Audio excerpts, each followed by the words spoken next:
இயேசுவின் மூலம் ஜெபம் கேளும் நல்ல பிதாவே. நல்ல கை உயர்த்தி ஆண்டவருக்கு மகிமை செலுத்தலாம். நல்ல கையை அசைத்து ஹல்லேலூயா. ஆண்டவர் இரட்சகருமாய் இருக்கிற இயேசுவின் நாமத்தில் உங்களை அவருக்கு அன்பின் வாழ்த்துக்கள். இந்த கூட்டங்களுடைய 2வது பகுதியிலே நாம் வந்திருக்கிறோம். கர்த்தர் நல்லவர். விசேஷமாய் கனத்துக்குரிய தேவ மனுஷர்கள் எல்லாருக்காக கர்த்தரை மகிமைப்படுத்துகிறேன். தேவராக கர்த்தரை துதிக்கிறேன். கர்த்தர் நல்லவர். நல்ல கை உயர்த்தி ஆண்டவருக்கு நல்ல ஸ்தோத்திரம் பண்ணலாம். கர்த்தர் நல்லவர். தொடர்ந்து நாம் கற்றுக்கொள்ள போகிறோம். நான் எதற்காக பிடிக்கப்பட்டேன், அதை 3 வார்த்தைகளை இங்க நான் வாசிக்க முடியும். 1, நான் எதற்காக பிடிக்கப்பட்டேனோ. என் கூட சேர்ந்து பேசணும். நான் எதற்காக பிடிக்கப்பட்டேனோ. அந்த அந்த அந்த பிடிக்கப்பட்டேனோ நோ சொல்லும் போதே விளங்கலன்னு சொல்லாம சொல்றார். நான்லாம் ஏன் வாழ்றேனோ, இந்த முகம்லாம் ஏன் இப்படி இருக்கோ, நான் எதற்காக பிடிக்கப்பட்டேனோ, அந்த அந்த நோ வரும்போதே தெரிஞ்சிட வேண்டியதான் ஆளு பயங்கர குழப்பத்தில் இருக்காருன்னு. கேட்கல, கல்யாணம் ஆகி 2 பிள்ளைங்க பிறந்து பிள்ளைகளுக்கும் பிள்ளைங்க பிறந்தாலும் சிலர் நம்ம கிட்ட ஜெபத்துக்கு வருவாங்க. உண்மையிலேயே இந்த கல்யாணம் தேவ சித்தத்தின்படி தான் பண்ணேன், இனி வாய்ப்பு இல்லை, ஒன்றும் செய்ய முடியாது. ஆமா ஆமா, இது என்ன ஃப்ரிட்ஜா மாத்துறதுக்கு, வாஷிங் மிஷினா கொடுத்துட்டு சத்யாவில் வேற வாங்குறதுக்கு இல்லை. அப்போ நிறைய பேருக்கு வாழ்நாளெல்லாம் குழப்பம். ஆனால் நான் எதற்காக பிடிக்கப்பட்டேனோ, அடுத்து அதை பிடித்துக் கொள்ளும்படி 3 சொல்லுகிறார். இதோ நான் அதை பிடித்துக் கொண்டேன் என்று எண்ணுகிறது இல்லை. என் கூட நீங்க பேசிட்டே வந்தா கஷ்டம் தெரியாது. ஆமா, நீங்க அப்ப நீங்க ஒரு ஆள் வண்டி ஓட்டும் போது கூட நீங்க பேசிட்டே வரணும். அப்ப புளிய மரத்துல வண்டி மோதாது. நீங்க தூங்கிட்டீங்கன்னா நான் எங்கேயாவது கொண்டு விட்டுருவேன். ஆமா, அதனால சொல்லுங்க, பிடித்து எதற்காக பிடிக்கப்பட்டேனோ, அடுத்து அதை பிடித்துக் கொள்ளும்படி. 3, அதை பிடித்துக் கொண்டேன் என்று எண்ணுகிறதில்லை. இந்த 3 விஷயங்களும் பவுலுடைய ஒரு மூலதன ஜெபமாக இருந்தது. Foundational prayer. நான் எதற்காக பிடிக்கப்பட்டேன் எனக்கு தெரியலன்னு சொல்றாரு. 2வது, அதை பிடித்துக் கொள்ளும்படி நான் தொடரப் போகிறேன்னு சொல்றாரு. 3வது, நான் பிடித்துக் கொண்டேன் என்று எண்ணுகிறது இல்லை. அங்க ஏறக்குறைய ஆசியாவை அசைச்ச ஒரு மனுஷன், கொள்ளை நோய் என்று சொல்லப்பட்ட ஒரு மனிதன். உங்களுக்கு தெரியுமா, தெசலோனிக்கே பட்டணத்துக்கு பவுல் போன போது கிட்டத்தட்ட சரித்திரம் சொல்லுகிறது, பவுல் தெசலோனிக்கே பட்டணத்துல வெறும் 4 வாரங்கள் தான் இருந்தாராம். எத்தனை வாரம்?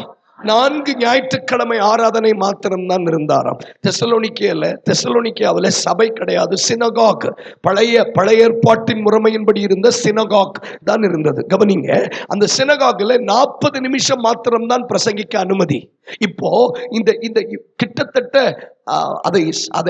அதை உணர்ந்தவர்கள் எழுதுகிறார்கள், 2.5 மணி நேரம் மாத்திரம்தான் தெசலோனிக்கே பட்டணத்திலே பவுல் ஊழியம் செய்தாராம். ஆதென்டிகேட்டடா, அதிகாரப்பூர்வமாய் ஜனங்களின் நடுவில் எத்தனை மணி நேரம் தான் ஊழியம் செய்தாரா? 2.5 மணி நேரம் தான் ஊழியம் செய்தாரா. அதற்கு தெசலோனிக்கே சபையார் சொல்லுகிறார்கள், அவன் ஒரு கேன்சர் மாதிரி, அவன் வந்துட்டு போனா எல்லா இடத்திலும் சுவிசேஷம் பரம்பி விட்டது. அப்படிப்பட்ட ஒரு மனுஷன் சொல்றாரு, நான் எதற்காக பிடிக்கப்பட்டேனோ அதை பிடித்துக் கொள்ளும்படி நான் ஆசையாய் தொடர விரும்புகிறேன். அடிப்படையாக ஒரு தேவ பிள்ளை, காலையில தினத்துல நாம் கற்றுக்கொண்டோம், நான் பிடித்துக் கொண்ட நோக்கத்தை நான் தொடர வேண்டுமானால், நான் எதை செய்ய வேண்டுமானாலும் அதற்கு அவர் யாருன்னு தெரியணும். சரிதானா? கை உயர்த்தி நல்ல ஸ்தோத்திரம் பண்ணுங்க. சரி, அப்ப அடிப்படையா இன்னைக்கு சாயங்கால வேளையில் அடிப்படையாக ஒரு தேவ பிள்ளை பிடிக்கப்பட்ட நோக்கம் என்ன?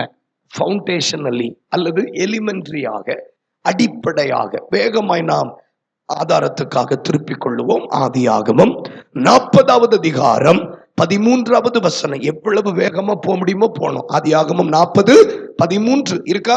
3 நாளைக்குள்ளே பார்வோன் தலையை உயர்த்தி, கொஞ்சம் மெதுவா போனோம், 40 ஸ்பீட்ல போனா போதும். தலையை உயர்த்தி உன்னை மறுபடியும் உன் நிலையிலே நிறுத்துவார். அந்த வார்த்தையை சொல்லுங்களேன், மறுபடியும் உன் நிலையிலே நிறுத்துவார். எங்கெங்கெல்லாம் நீங்க வேதாகமத்தில் மறுபடியும் அல்லது எகெயின், மறுபடியும், திரும்பவும், இன்னமும், இந்த வார்த்தையெல்லாம் கவனிச்சீங்களா? அங்கெல்லாம் அவங்களுக்கு இன்னும் ஒரு வாய்ப்பு கொடுக்கப்படுகிறது என்று அர்த்தம். ஆங்கிலத்திலே ஆப்பர்ச்சுனிட்டி என்று சொல்லுகிறார்கள், சான்சஸ் என்று சொல்லுகிறார்கள். கவனமா கேட்கிறீங்களா?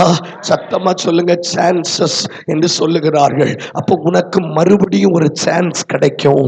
உன்னை மறுபடியும் உன் நிலையில உன்னை நிறுத்துவார். அப்போ உன் நிலையில நிறுத்துவார்னு சொல்லும் போது உன் நிலையில நீ இல்லைன்னு அர்த்தம், அதானே அர்த்தம். அப்போ மறுபடியும் உன் நிலையில நிறுத்துவார். யாருக்கு இந்த வார்த்தை சொல்லப்பட்டது? பான பாத்திரக்காரன். வாயை திறந்து சொல்லுங்களேன், பான பாத்திரக்காரன், பான பாத்திரக்காரன், பான பாத்திரக்காரன், பான பாத்திரக்காரன். சரி வாங்க, ஆதியாகமம் 40வது அதிகாரம் 1வது வசனம். ஆதியாகமம் 40:1. வேகமாய் போகலாம். இந்த நடவடிக்கைகளுக்கு பின்பு எகிப்து ராஜாவுக்கு பான பாத்திரக்காரனும் சுயம்பாகியும் எகிப்து ராஜாவாகிய தங்கள் ஆண்டவனுக்கு. சரி, இந்த பானபாத்திரக்காரன் சுயம்பாகி இவங்க என்ன யாரு அப்படின்னு நிறைய பேருக்கு தெரியுது. நிறைய பேருக்கு பைபிளே தெரியுறது இல்லை, அது ஒரு பக்கம் இருக்கட்டும்.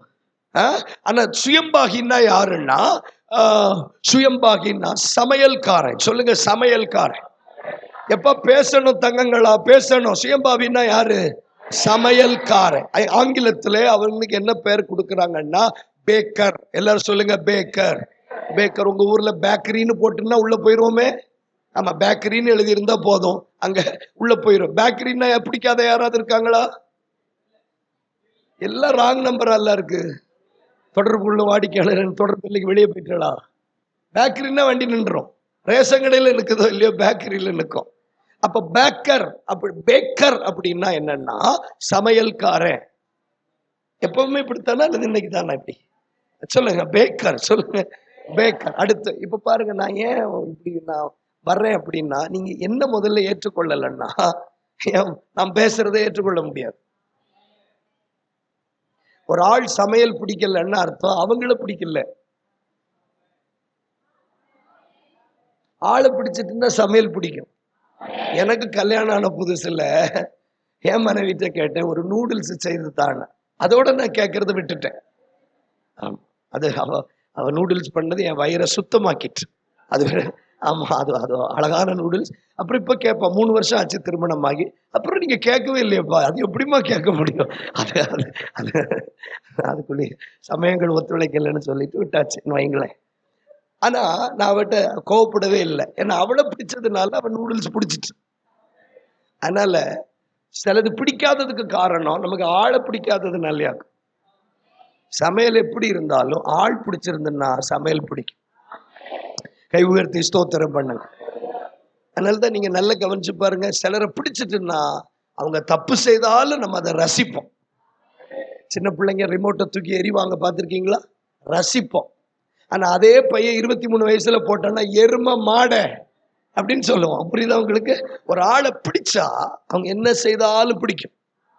அப்ப முதல்ல ஒரு நபர், அதுதான் இயேசு சொல்றார், என் ஊழியக்காரனை ஏற்றுக்கொள்ளுகிறவன் என்னை ஏற்றுக்கொள்ளுகிறான், என்னை ஏற்றுக்கொள்ளுகிறவன் என் பிதாவை ஏற்றுக்கொள்ளுகிறான். இப்ப முதல்ல நீங்க எங்களை அக்செப்ட் பண்ணணும். ஒரு 3 நாளைக்கு என்ன, ஒரு 3 நாள் அப்புறம் ஷிஃப்ட் ஆல்ட் கண்ட்ரோல் டெலிட் கொடுத்து எங்களை தூக்கி போட்டுறணும். பிரச்சனை இல்லை. அந்த வசனத்தை மட்டும் நீங்க வச்சுக்கிட்டா போ. கை உயர்த்தி நல்ல ஆண்டவருக்கு மகிமை செலுத்துங்களேன். சுயம்பாவினா யாரு? பேக்கர். பான பாத்திரக்காரன்னா யாருன்னா சமைச்சதை கொண்டு போய் பரிமாறுறவன். அப்ப சுயம்பாவி சமையல்காரன், பான பாத்திரக்காரன் அவன் சமைச்சதை கொண்டு போய் சர்வ் பண்றவன் அல்லது அதை சோதனைக்கு உட்படுத்துகிறவன், செக்கர், அதை அதை அதை தீர்மானிக்கிறவன். இந்த பான பாத்திரக்காரனுக்கு ஒரு ரோல் இருக்கு. ராஜாவுக்கு கொண்டு போகிற சாப்பாடுகளை இவன் தான் கொண்டு போகணும். கப்பியரர். நெகேமியா சொல்ற ஒரு இடத்துல, நானோ ராஜாவுக்கு பான பாத்திரக்காரனா இருந்தேன். I am a cupbearer for the king. கொஞ்சம் கவனமா கேட்கணும். சரி, இவங்க என்ன செய்தாங்க? தங்கள் எகிப்தின் ராஜாவாகிய தங்கள் ஆண்டவனுக்கு, எகிப்தின் ராஜாவுக்கு குற்றம் செய்தார்கள். ஒருவன் குற்றம் செய்ததாகவும் இன்னொருவன் குற்றம் செய்ததாக சந்தேகப்படுத்தப்பட்டவனாக சொல்லப்படல, இருவரும் குற்றம் செய்தார்கள். இப்ப என்ன, நான் என்ன நினைக்கிறேன்னா, ரெண்டுமே சமையல் பிரச்சனை தான். ரெண்டுமே சமையல் பிரச்சனை தான். இது பண பிரச்சனை, அது சமையல் பிரச்சனை இல்லை. 2 பேரும் ஒரே டிபார்ட்மெண்ட்டை சேர்ந்தவங்க, கிச்சன் டிபார்ட்மெண்ட். இவனும் கிச்சன் டிபார்ட்மெண்ட், அவனும் கிச்சன் டிபார்ட்மெண்ட். இப்ப ராஜாவுக்கு என்னன்னா, இவன் சமைக்கும் போது பல்லிய போட்டானா அல்லது இவன் பரிமாறும் போது பல்லிய போட்டானான்னு தெரியல. ஆனா anyhow you are under arrest. ரெண்டு பேரையும் குற்றம் சாட்டி ரெண்டு பேரும் குற்றவாளிகள். ஆமாதானா? உங்களுக்கு புரியுற மாதிரி நான் போறேனா? நம்ம புரியுற மாதிரி தான் போவேன். அப்படி புரியலன்னா 8:45 கூட்டம் முடிச்ச பிறகு பாஸ்டர்ட்ட சொல்லி நீங்க 9:45 இங்க இருக்கணும். உங்களுக்கு இன்னொரு கூட்டத்துக்காக நான் ஒழுங்கு செய்வேன். ஏன்னா இதுக்கு மேல அரைக்கிறதுக்கு என்கிட்ட மிக்ஸி இல்லை. நீங்க ஏதாவது அம்மிக்கல்ல கொண்டு வாங்க, சதைச்சு தாரேன். சரியா? அப்போ சொல்லுங்க, ரெண்டு பேரும் குற்றம் செய்தாங்க. இவன் ஒருத்தன் குற்றவாளின்னும் ஒருத்தன் குற்றவாளி என்கிற சந்தேகத்தில் பிடிக்கப்பட்டான. இருவரும் குற்றம் செய்தார்கள். சொல்லுங்க, இருவரும் குற்றம் செய்தார்கள். அடுத்து 3வது வசனம் ப்ளீஸ், வேகமா. 3வது வசனம்.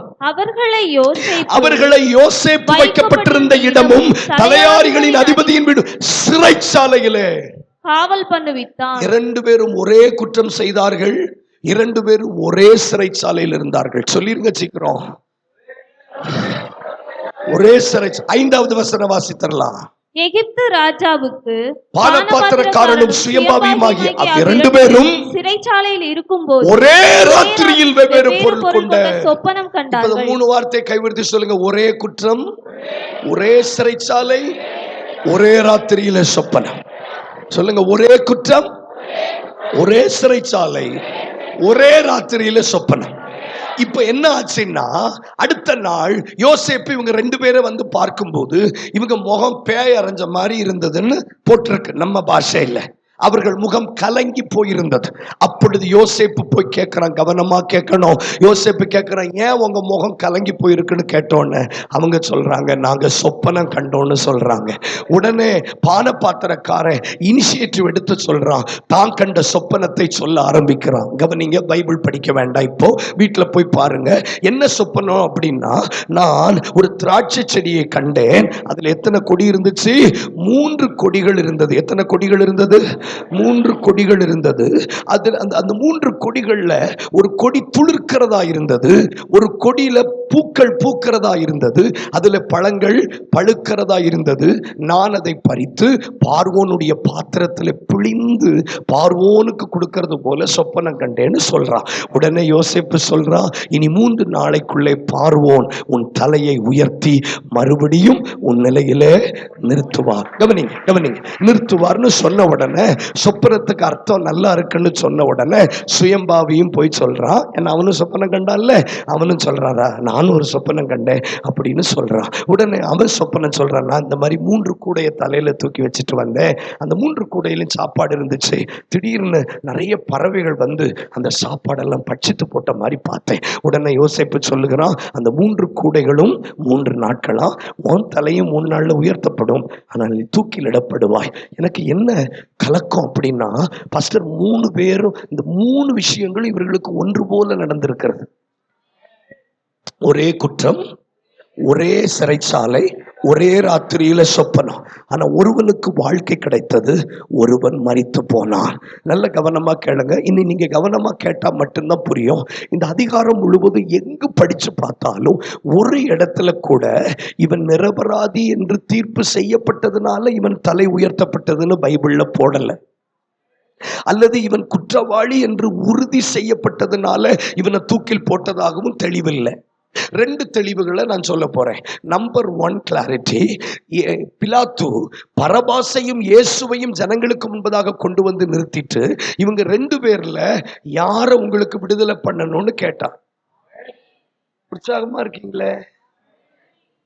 எனக்கே ஒரு மாதிரி ஆகுது. இவங்க 2 பேர்ல யார உங்களுக்கு விடுதலை ஆக்கணும்னு கேட்டான். உடனே ஜனங்கள் சொன்னாங்க, எங்களுக்கு பரபாச விடுதலை ஆக்கணும். அப்போ இயேசுவை சிலுவையில் அரைஞ்சதுக்கும் பரபாச விடுதலை ஆக்குனதுக்கும் காரணம் என்ன? சோத்துல உப்பு இல்லைன்னா என்ன காரணம்? ஜனங்கள் கேட்டாங்க. ஜனங்கள் கேட்டாங்க. நான் வெக்கப்பட மாட்டேன் பாருங்க. ஐ டோன்ட் கேர், வந்துருவேன் கீழே. இப்போ இந்த 2 பேர்ல இவங்களை ஏன் விடுதலை ஆக்குனாரு சொல்லுங்க தம்பி? ஜனங்கள் கேட்டாங்க. மொர்தெகாய உயர்த்தி குதிரை மேல ஏற்றி கனப்படுத்தினதுக்கு என்ன காரணம் தெரியுமா? நான் சொல்றேன். கலெக்டர் ஆபீஸ்ல மனு கொடுத்தாங்க. என்ன காரணம்? அதுக்கு தான் சும்மா இருக்கும்போது பைபிள் படிக்கணும்னு சொல்றது. தொலைஞ்சு போன ஆதார் கார்டு எல்லாம் உங்க பைபிளுக்குள்ளதான் இருக்கும், போய் தேடுங்க. இப்ப இப்ப இப்ப சிலர் யோசிக்க, இது 7:30 மணி நாடகமா 8 மணி நாடகமான்னு தெரியலையே, இவர் எதை பேசுறாரு? நான் ஒரு பெரிய பிரசங்கம் பண்ணிட்டேன், ஃபயரா வேற பண்ணிட்டேன். அதுல ரொம்ப உருண்ட ஒரு ஆள் வந்தார். நான் என்ன ஊழியம் செய்ய போறாருன்னு நினைச்சேன். நாகம்மான்னு சொன்னீங்களே, அவர் யாருன்னு. இப்ப நான் சொன்னேன், அவர் யாருன்னு தெரியாம தான் உருண்டேரா. இப்ப சிலருக்கு என்னன்னு தெரியாது. யூதாஸ் நாண்டு கொண்டு செத்தானாலும் ஃபயர் ஆவாங்க. ஹல்லேலூயா, ஹல்லேலூயா. எதுக்கு யூதாஸ் செத்ததுக்கா? அதனால எனக்கு அதனாலதான் கலக்கம். நான் சிரிச்சுட்டு பேசுறேன், உள்ள அழுது. வசனமே தெரிய மாட்டேங்குது நிறைய பேருக்கு. எங்க பரபாச விடுதலை ஆக்குனதுக்கும் இயேசுவை சிலுவையில் அறைஞ்சதுக்கு என்ன காரணம்னு ஒரு ப்ரூஃப் இருக்காமா? இருக்கு. என்ன ப்ரூஃப்? ஜனங்கள் கேட்டாங்க. சரி, அப்ப மொர்தெகாய தான் கனப்படுத்தினதுக்கு என்ன? அதுக்கு ஒரு ப்ரூஃப் இருக்கு. ராஜாவுக்கு தூக்கம் வராம போயிட்டு, அப்ப என்ன செய்யலாம்னு சொல்லி பழைய அந்த காலவர்ணமான புஸ்தகத்தை எல்லாம் வாசிக்கும் போது மொர்தெகாய் செய்தது எழுதி இருந்தது. சரி, அப்போ பரபாஸ் விடுதலை ஆக்குனதுக்கு ஒரு தெளிவு இருக்கு, மொர்தெகாய்க்கு கனங்கடத்ததுக்கு ஒரு தெளிவு இருக்கு. ஆனா பான பாத்திரக்காரனுடைய விடுதலைக்கு there is no clarity pastor. Clarity கிடையாது. நாடில கை வைக்காதீங்க, கிளாரிட்டி இல்ல. அவன் சுப்ரீம் கோர்ட்டுக்கு போனதுனால அவன் விடுதலை ஆனானோ, இவனுக்கு சரியான வக்கீல் வாதாடுறதுக்கு இல்லாதனால இவன் கொலை செய்யப்பட்டதாக வேதத்தில் இல்லை. இன்றைக்கும் அது புதிராகத்தான் இருக்கிறது. ஒருவனுக்கு வாழ்க்கை கிடைக்கிறது, ஒருவன் செத்து போகிறான். அதற்கு பேர் தான் கிருபை, அதற்கு பேர் தான் இரக்கம். கவனிங்க, ஏன் நான் வாழ்றேனே தெரியலன்னு சொல்றேன் பாத்தீங்களா? எனக்கு எதற்கு வாழ்க்கை தந்தார்னு சொல்றேன் பாத்தீங்களா? அதற்கு பேர் தான் தேவ கிருபை. கை தட்டுங்க பார்க்கலாம்.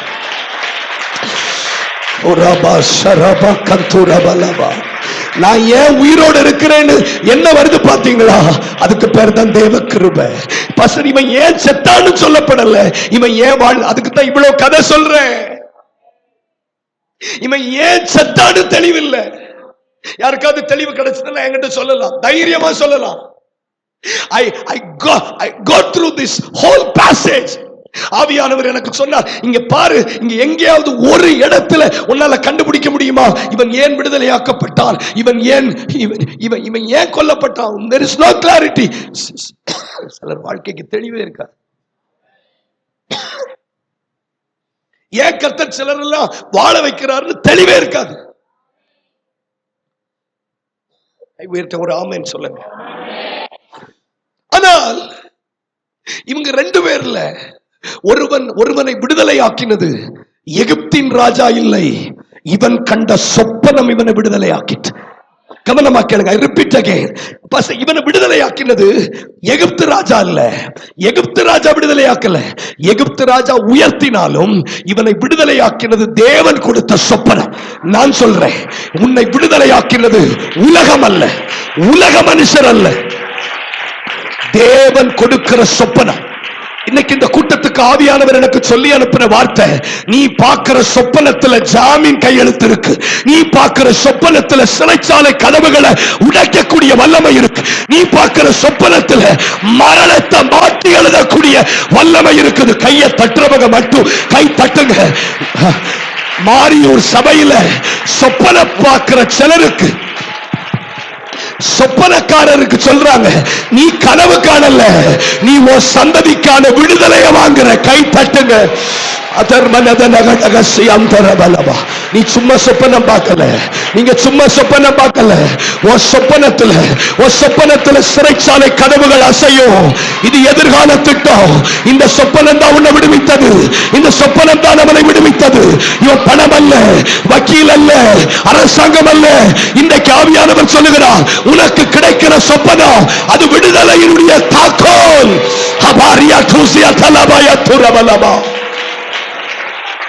எத்தனை பேருக்கு புரியுது? இந்த சொப்பனம் பார்த்த பிறகுதான் இவன் தலை உயர்த்தப்பட்டது. சொப்பனத்தை சாதாரணமா பார்க்காதீங்க, சொப்பனத்தை கனவு நினைக்காதீங்க. தூங்குற நேரம் எனக்கு வந்து போகிற ஒரு பிரம்மை என்று நினைக்காதிருங்கள். தூங்குகிற நேரம் சிந்தனையினுடைய திரட்சி என்று நினைக்காதிருங்கள். உனக்கான விடுதலை. எனக்கு ஆச்சரியம், எகிப்து ராஜா செய்ய முடியாததை ஒரு சொப்பனம் செய்தது. எகிப்து ராஜா செய்ய முடியாததை ஒரு சொப்பனம் செய்தது. சொப்பனம். கை உயர்த்துங்க. கிளாரிட்டி வரலையே உங்களுக்கு, கண்ணுல தெளிவு வரலையே. ஒரு சொப்பனத்துல விடுதலை இருக்கு. சொப்பனம் என்பது ஐம்புலங்களும் அடங்கி இருக்கும் போது கிடைக்கக்கூடிய ஒன்று சொப்பனம். நன்றி, என்ன நன்றி? ஐம்புலன்களும் அடங்கி இருக்கும் போது கிடைக்கக்கூடியதுதான் சொப்பனம். சொப்பனத்துல கலப்படம் பண்ண முடியாது. சொப்பனத்துல உங்களை எச்சரிச்சா எச்சரிச்சதுதான். சொப்பனத்துல உங்களை திட்டுனா திட்டுனதுதான். சொப்பனத்துல மாடிஃபை பண்ண முடியாது. சொப்பனத்துல அழுக்குப்பட்ட சட்டை போட்ட மாதிரி பார்த்தா அது அழுக்கு போட்ட சட்டை தான்.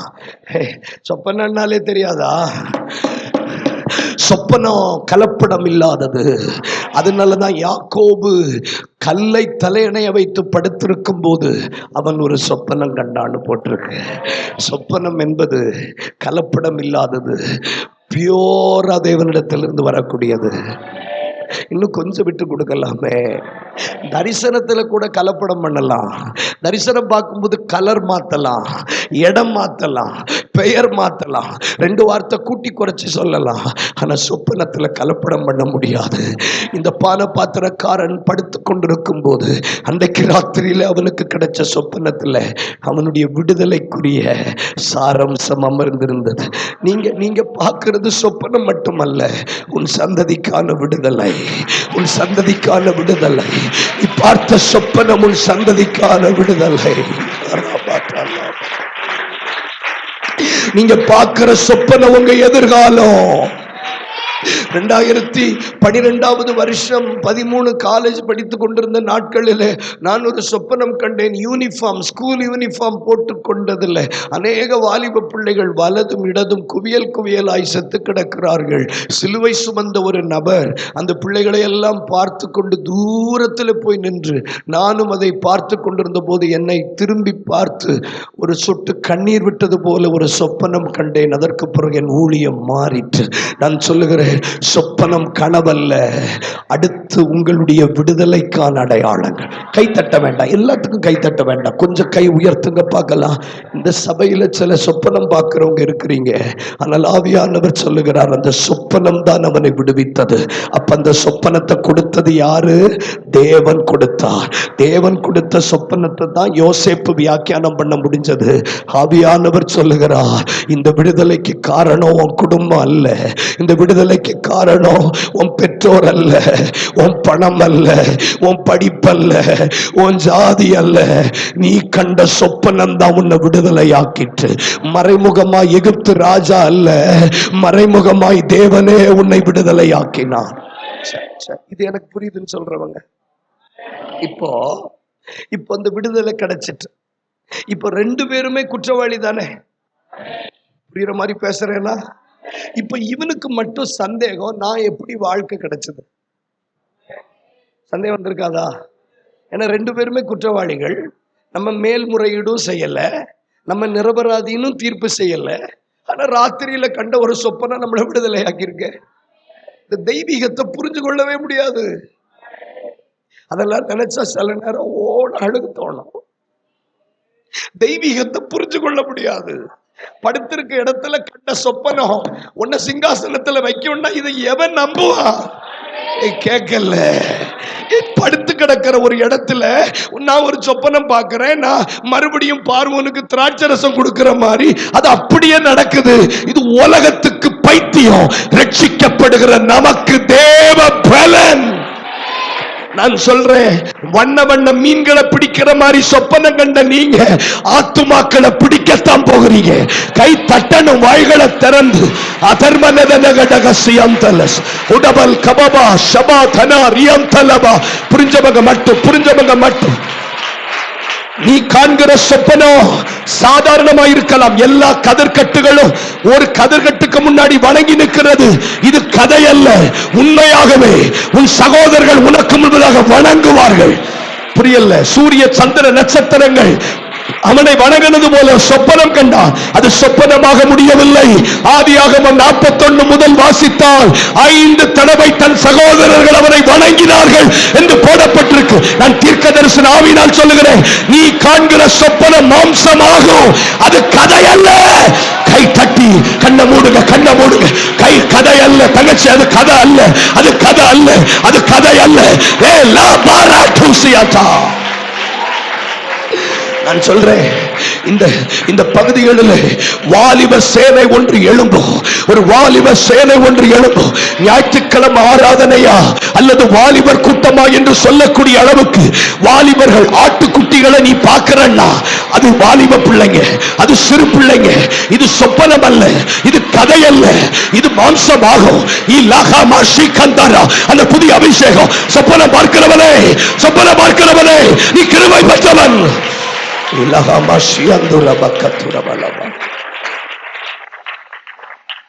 சொப்பனத்தை மதிங்க.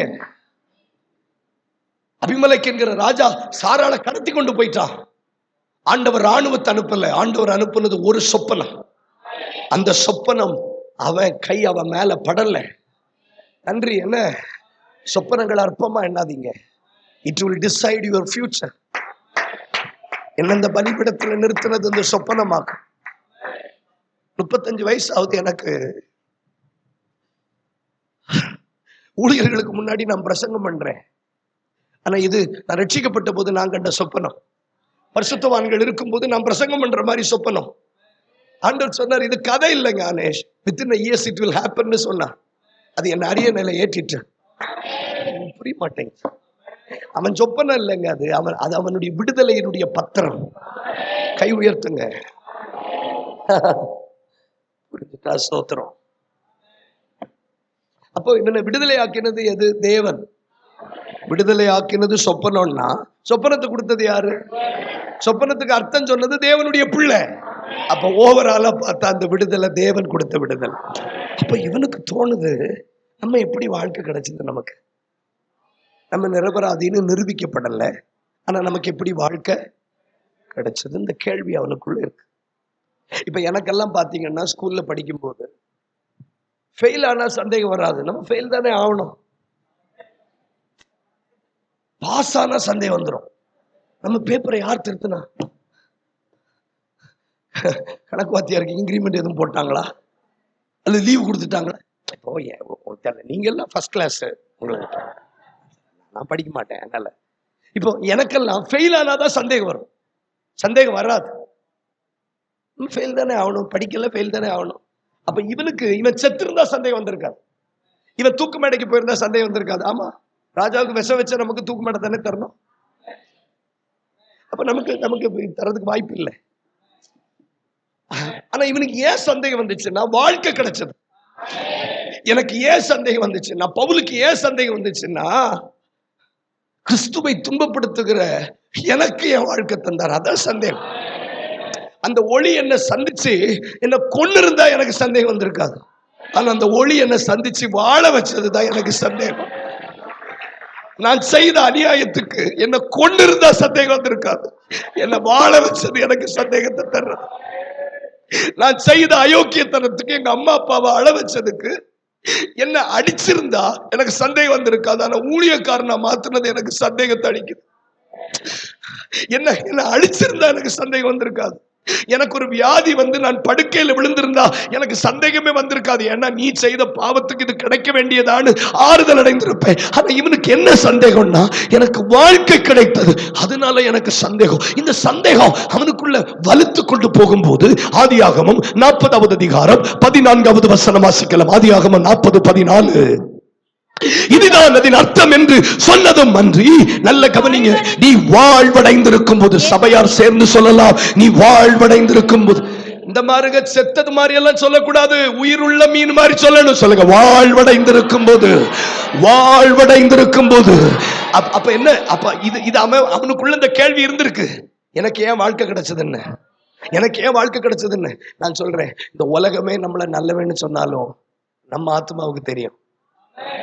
நான் ஒரு ஊழியத்துக்கு போயிருந்தேன் கோயம்புத்தூர் பக்கம். அப்போ நான் மேல மாடியில் என்ன தங்கி வச்சிருந்தேன். வயசான குடும்பத்தார் என்ன தங்க வச்சிருந்தாங்க. அப்ப நான் ஒரு 9 மணிக்கு சர்வீஸுக்கு கிளம்பி வரும்போது அந்த அம்மா சொன்னாங்க, பாஸ்டர் ஐயா, உங்க ரூம் கதவை நான் வந்து தட்டி உங்களுக்கு காலையிலேயே காஃபி தரணும்னு எனக்கு ஆசை, ஆனா நீங்க ஊழியக்காரங்க எப்ப பார்த்தாலும் ஜெபம் பண்ணிக்கிட்டு இருப்பீங்க அப்படின்னு சொல்றாங்க. என் மனசு சொல்லுது, நீ ஜெபமா பண்ண? உங்களை சொன்னாதானே கோவம் வரும். என்னதானே சொல்றேன். என்ன அந்த அம்மா சொல்றாங்க, நம்பி சொல்றாங்க. நீங்க ஜெபம் பண்ணிட்டு இருப்பீங்க, உங்க கதவை தட்டி டிஸ்டர்ப் பண்ணக்கூடாதுன்னு நினைச்சேன். அப்ப என் மனசுல நான் சொல்றேன், நீ ஜெபமா பண்ண. அப்போ எதுக்கு சொல்ல வரேன்னா, இந்த உலகம் நம்மள நல்லவேன்னு சொன்னாலே எனக்கு நான் யாருன்னு தெரியுமா தெரியாதா? எனக்கு என்ன யாருன்னு தெரியுமா தெரியாதா? இப்ப நான் அந்த கேள்வியை உங்ககிட்ட கேட்கிறேன். சில நேரம் இந்த சபை பாஸ்டர் எல்லாம் ரொம்ப பாவம் தெரியுமா? அந்த பிள்ளைய பத்தி தெரிஞ்சோ கல்யாண வீட்டுல சொல்லணும். சிறு வயதிலிருந்தே சாட்சி உள்ள பிள்ளை, வேற வழி இல்லை. பின்னாடி போய் அழுவாங்க, என்ன மன்னிச்சிருக்க சப்பா, தெரியும். அடக்காராதனிலும் சொல்லணும், கர்த்தருக்குள்ள திரையடைகிறவர்கள் பாக்கியவான்களாம். கர்த்தருக்குள்ளே இல்லை, எல்லாம் பார்த்தது இல்லை என்ன. அதனால்தான் பவுல் சொல்றாரு, ஆமா நான் யாருக்கும் ஞானஸ்தானம் கொடுக்கலன்னு. என்னத்துக்கு தேவையில்லாம அது கஷ்டம். அப்போ அந்த வாழ்க்கை கிடைக்கிறதுக்கு காரணம் என்ன அப்படின்னு நம்ம யோசிக்கிறான். யோசிச்சுட்டு இருக்கும் போது யோசிப்பு சொல்றான், நீ வாழ்வடைந்திருக்கும் போது என்னை நினைத்து என் மேல் தயவு வைத்து என் காரியத்தை பார்வோனுக்கு அறிவித்து இந்த இடத்திலிருந்து என்னை. அப்ப என்ன சொல்றாருன்னா, உனக்காக உன்னை வாழ வைக்கல, சிறையில் இருக்கிற என்ன வெளியே கொண்டு வர்றதுக்கா. கை தட்டுங்க பார்க்கலாம். எத்தனை பேருக்கு புரியுது? எத்தனை பேருக்கு புரியுது? இதற்காகவே கர்த்தர் நம்மை பிடித்தார்னு சொல்றவங்க கை தட்டுங்க பார்க்கலாம். இப்ப புரியுதா ஏன் ரட்சிக்கப்பட்டீங்கன்னு? இப்ப புரியுதா ஏன் தெரிந்து கொண்டாருன்னு? இப்ப புரியுதா ஏன் வாழ வச்சாருன்னு? மாரியூர் பகுதியை சுற்றிலும் இருக்கிற கிராமத்தில் இருக்கிற சிறைப்பட்டவர்களை வெளியே கொண்டு வரும்படி 2 நிமிஷம் கை தட்டி அதற்குரிய அபிஷேகம்.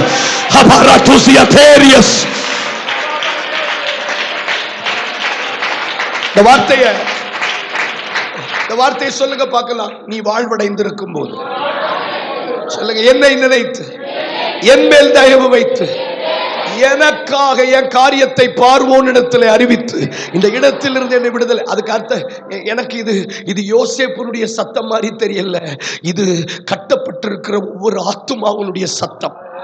தம்பி, கட்டப்பட்டிருக்கிற ஒவ்வொரு ஆத்துமாவுடைய சத்தம். இது 5 பகுதியா நான் சொல்ல போறோம். 1, ஒரு மனிதனுடைய சத்தம். 2, ஒரு குடும்பத்தினுடைய சத்தம். 3, ஒரு கிராமத்தினுடைய சத்தம். 4, ஒரு பட்டணத்தினுடைய சத்தம். 5, ஒரு தேசத்தினுடைய சத்தம். உன் விசுவாச அளவு கடுகளவு இருந்தால் அது ஒரு மனிதனுடைய விடுதலையாக இருக்கட்டும். உன் விசுவாசம் பெரியதாக இருந்தால் ஒரு குடும்பத்தினுடைய விடுதலையாக இருக்கட்டும். உன் விசுவாசம் மலைகளை பெயர்க்கத்தக்கதாக இருந்தால் ஒரு கிராமத்தினுடைய விடுதலை அமையட்டும். ஆனா நான் தீர்க்க தரிசனமா சொல்றேன், இந்த சத்தத்திற்கு கர்த்தர் உங்களை பயன்படுத்த போகிறார். இந்த சத்தத்துக்கு உங்களை பயன்படுத்த போறார். இது ஒவ்வொரு ஆத்துமாவினுடைய சத்தம். இது ஒரு ஆத்துமாவினுடைய சத்தம். என்ன நினைத்து என் மேல் தயவு வைத்து எனக்காக பார்வோனோடு பேசி என்னை இவ்விடத்திலிருந்து விடுதலையாக்க வேண்டும். இது ஒவ்வொரு கட்டப்பட்டிருக்கிற ஆத்துமாவினுடைய சத்தம். பாஸ்டர் சொன்ன மாதிரி நான் ஏன் உயிரை கொடுத்து பேசுறேன் தெரியுமா? ஏன் நான் கத்தி பேசுறேன் தெரியுமா? என்ன வாழ வச்சதே இதுக்காகத்தான். என்ன வாழ வச்சதே இதுக்காகத்தாயா? என்ன வாழ வச்சதே அதுக்காகத்தான். அதுக்காக நான் பலனை கொடுக்காம வேற எதுக்காக கொடுக்க முடியும்? கேட்கல தம்பி, தம்பி, தம்பி, நம்மள வாழ வச்சதே இதுக்காகத்தான். இதை நீங்க நல்ல ஆழமா தேவனோடு உறவில் இருக்கிறவங்க வேதம் படிச்சு பாருங்க, உங்களால தேவ சத்தத்தை கேட்க முடியும். இதை படிச்ச போது நான் அழுதேன். ஆண்டவர் சொன்னார், இது ஒரு கட்ட சிறைச்சாலைக்குள் இருக்கிற ஒரு ஆத்துமாவினுடைய சத்தம், ஒரு குடும்பத்தினுடைய சத்தம், ஒரு கிராமத்தினுடைய சத்தம். நீங்க சொன்னா நல்லா இருக்கும், ஆனா நீங்க சொல்ல மாட்டீங்க. வாயினால் அறிக்கை செய்யலைன்னா உங்களுக்கு ரட்சிப்பு இல்லை. இருதயத்தில் விசுவாசிக்கலைன்னா நீதி உண்டாகாது. பேந்த முழிக்க கூடாது. சொல்லுங்களேன், ஒரு மனிதனுடைய சத்தம், ஒரு குடும்பத்தினுடைய சத்தம், ஒரு கிராமத்தினுடைய சத்தம், ஒரு பட்டணத்தினுடைய சத்தம், ஒரு தேசத்தினுடைய சத்தம். இப்ப நான் உங்களுக்கு சொல்றேன், வாழவே தகுதி இல்லாத நம்மை ஏன் வாழ வச்சு மறுபடியும் ஜீவனை தந்து வச்சிருக்கிறார் தெரியுமா? இப்படி கட்டப்பட்டிருக்கிற ஒரு கூட்டத்தை நீ வெளியில கொண்டு வருவன்னு நம்பி கைத்தட்டி.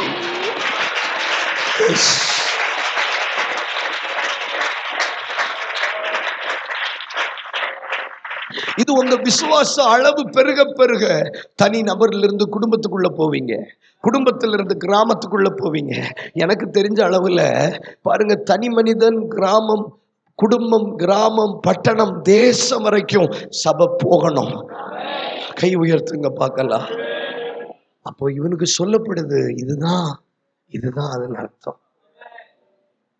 நம்மளை வாழ வைக்கிறது நமக்காக இல்லை. என்ன குடிச்சு குடிச்சு கிட்னிய தொலைச்சவன், குடிச்சு குடிச்சு என் உறுப்புகள் எல்லாம் கெடுத்து கொண்டவன், ஆனா எனக்கு மறுபடியும் வாழ்க்கை தந்தா. என்ன பார்க்கணும்? அப்ப நம்மளை வாழ வச்சது எதுக்கு? நமக்காக இல்லை. நமக்கு நல்ல கண் பார்வை தந்தது யாருக்கு? நமக்கு நல்ல கையை தந்தது யாருக்கு? நமக்கு நல்ல காலை தந்தது எதுக்கு? ஏங்க, நான் நல்ல சாவுக்கு நியமிக்கப்பட்டவன், ஆனா எனக்கு நல்ல பலனை தந்தது எனக்காக இல்லை. இப்படிப்பட்டவர்களை நான் டைம் வேஸ்ட் பண்ண விரும்பல. அப்ப இதுக்காகத்தான் உன்னை பிடிச்சேன்னு சொல்லிட்டார். கரெக்டா? இதுக்காகத்தான் உன்னை பிடிச்சிருக்கார். சாவுக்கு நியமிக்கப்பட்ட உன்னை அதை பிடித்தார். நான் எதற்காக பிடிக்கப்பட்டேன்னு போட்டிருக்கு பாத்தீங்களா? அதுக்கு சரியான அர்த்தம் வாட் ஐ ஹவ் அப்ரிஹெண்டட் ஃபார். அப்ரிஹெண்டட் அப்படின்னா கைப்பற்றப்பட்டேன். எங்கோ போன ஒரு விஷயம் கைப்பற்றப்பட்டது. Conquer, சப்டியூ, overcome. மரணத்தின் விளிம்பை நோக்கி போய்கொண்டிருந்தவனை ஒரு சொப்பனம் பிடிக்கிறது. சாவின் விளிம்பில் நின்ற ஒருவனை பிடிக்கிறது. மரணத்தின் கூறுகளை வெட்டி இவனை பிடித்தது. எதுக்கு பிடிச்சது தெரியுமா? இதுக்காக. எதுக்கு பிடிச்சது தெரியுமா? நீ வாழ்வடைந்திருக்கும் போது என்ன நினைக்கணும்? யார நினைக்கணும்? அழிந்து போகிற ஆத்மாவை நினைக்கணும். மூஞ்சில உற்சாகம் போச்சு, அழிந்து போகிற ஆத்மாவை நினைக்கணும். டெய்லி குடும்பத்துல சண்டை போட்டுட்டு அடிச்சிட்டு சாவுறாங்களே, அந்த குடும்பத்தை நினைக்கணும். கிராமங்கள் முழுவதும் துன்மார்க்கங்கள் பரவி கிடக்கிறது, அதை நினைக்கணும். பட்டணங்களை நினைக்கணும், தேசத்தை நினைக்கணும். வாயை திறங்க, டைம் ஆயிட்டே இருக்கு. ஆனா நான் வாழும்போது நான் அதை நினைக்கிறது இல்லை. நான் வாழும்போது அதை நினைக்கிறது இல்லை. வாசிங்க, இவன் பண்ண தப்பு என்ன? 40:23 சீக்கிரமா வாசிங்க. 40:23. ஆனாலும் பானபாத்திரக்காரனின் தலைவன் யோசேப்பை மறந்து, கவனிங்க, சிறைச்சாலையில் இருக்கிற வரைக்கும் சரின்னு சொன்னா, அரண்மனைக்கு வந்தோன்னா மறந்துட்டான். பக்கத்துல பார்த்து சொல்லுங்க, சிறைச்சாலையில் இருக்கும்போது சரின்னு ரொம்ப ஈஸியா சொல்லிடலாம். கட்டப்பட்டிருக்கும் போது, நீங்க பாருங்க, வியாதியா இருக்கும் போது உபவாச ஜபத்துக்கு வாழ்னா நம்ம சொல்றதுக்கு முன்னாடியே வந்துடுவாங்க. உபவாச கூட்டம் இல்லைனாலும் வைங்களேன் பாஸ்டர், எவ்வளவு பெரிய விசுவாசி. ஆனா வியாதி சரியாயி அரண்மனைக்கு போயிட்டாங்கன்னா சும்மா இவர் உபவாச கூட்டம் வைப்பார். தெரியல, எல்லாம் ராங் நம்பர் தான். என்ன, இருங்க, நல்லா இருக்கு, நீங்க நல்லா இருக்கணும். இப்போ சிறைச்சாலையில் இருக்கும்போது இவன் மறக்கல, அரண்மனைக்குள்ள வந்தோடனே எல்லாத்தையும் மறந்தான். அரண்மனை வாழ்க்கை ஒரு மனிதனை தேவ சத்தத்தை மங்கி போக பண்ணும். காது கொடுத்து கேட்கணும். அரண்மனை வாழ்க்கை மங்கி போக பண்ணும். இப்ப நல்ல கேளுங்க, ஆண்டவர் நம்மோடு பேச விரும்புகிறார். ஒரு மனிதனுடைய சிறைச்சாலை ஆண்டவர் மாற்றுவார். கடைசி வரைக்கும் நாம சிறையிருப்பில் இருப்பதில்லை. இங்க இருக்கிற கட்டப்பட்ட அத்தனை பேருக்கு ஒரு அரண்மனை வாழ்க்கை கத்த தருவார். நீங்க நல்ல காது கொடுத்து கேட்டுட்டு ஆராதிக்கணும். நம்முடைய வாழ்க்கை கடைசி வரைக்கும் இப்படி இருப்பதில்லை. நம்முடைய வாழ்க்கை கடைசி வரைக்கும் இப்படி இருப்பதில்லை. நம்மை மாற்றுவார். நம்முடைய அரண்மனைக்கு கொண்டு, கவனிச்சு கேளுங்க, நம்ம அரண்மனைக்கு கொண்டு போவார், நம்மை உயர்த்துவார், நம்மை மேன்மைப்படுத்துவார். ஆனா கேட்ட சத்தத்தை நீங்க மறந்துடக்கூடாது. உன்னை உயர்த்துவார். சிறைச்சாலையில் இருக்கும்போது என்ன பிரதிஷ்டை இருந்ததோ, சிறைச்சாலையில் இருக்கும்போது என்ன அர்ப்பணிப்பு இருந்ததோ, கட்டப்பட்டிருக்கும் போது எப்படி ஆராதனைக்கு முக்கியத்துவம் கொடுத்தீங்களோ, கட்டப்பட்டிருக்கும் போது ஊழியக்காரர்களை எப்படி மதிச்சீங்களோ, கட்டப்பட்டிருக்கும் போது எப்படி யோசேப்புக்கு நீ கனம் கொடுத்தியோ, அரண்மனையில் இருக்கும்போது ஊழியக்காரனுக்கு அதே கனத்தை கொடுக்கணும், சபைக்கு அதே கனத்தை கொடுக்கணும்.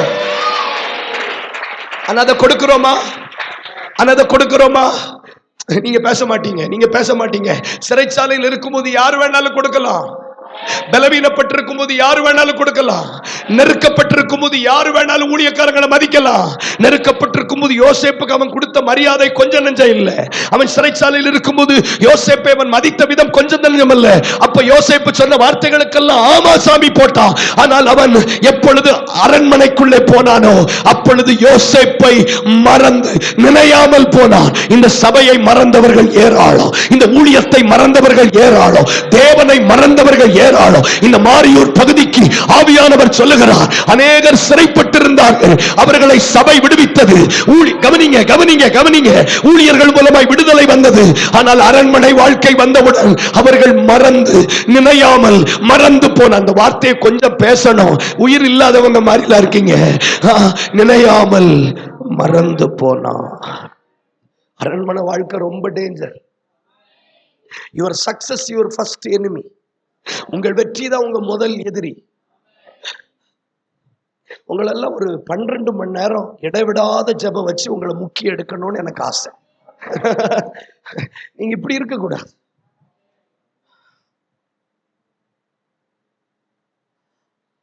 இந்த அரண்மனை வாழ்க்கை வெற்றி இல்லையா? தேவன் வெற்றி தருவாரான். அந்த வெற்றியை உங்க ஆவிக்குரிய வாழ்க்கையை வீழ்த்திடும். Your success is your first enemy. உங்களுக்கு கிடைக்கிற வெற்றியில ரொம்ப கொண்டாடிடக்கூடாது. உங்களுக்கு கிடைக்கிற வெற்றியில ரொம்ப கொண்டாடிடக்கூடாது. சிறைச்சாலையில் இருக்கிற வரைக்கும் யோசேப்பு வந்தோடனே வாங்க பாஸ்டர், என்ன ஆளு சிறைச்சாலை எல்லாம் இருக்கு.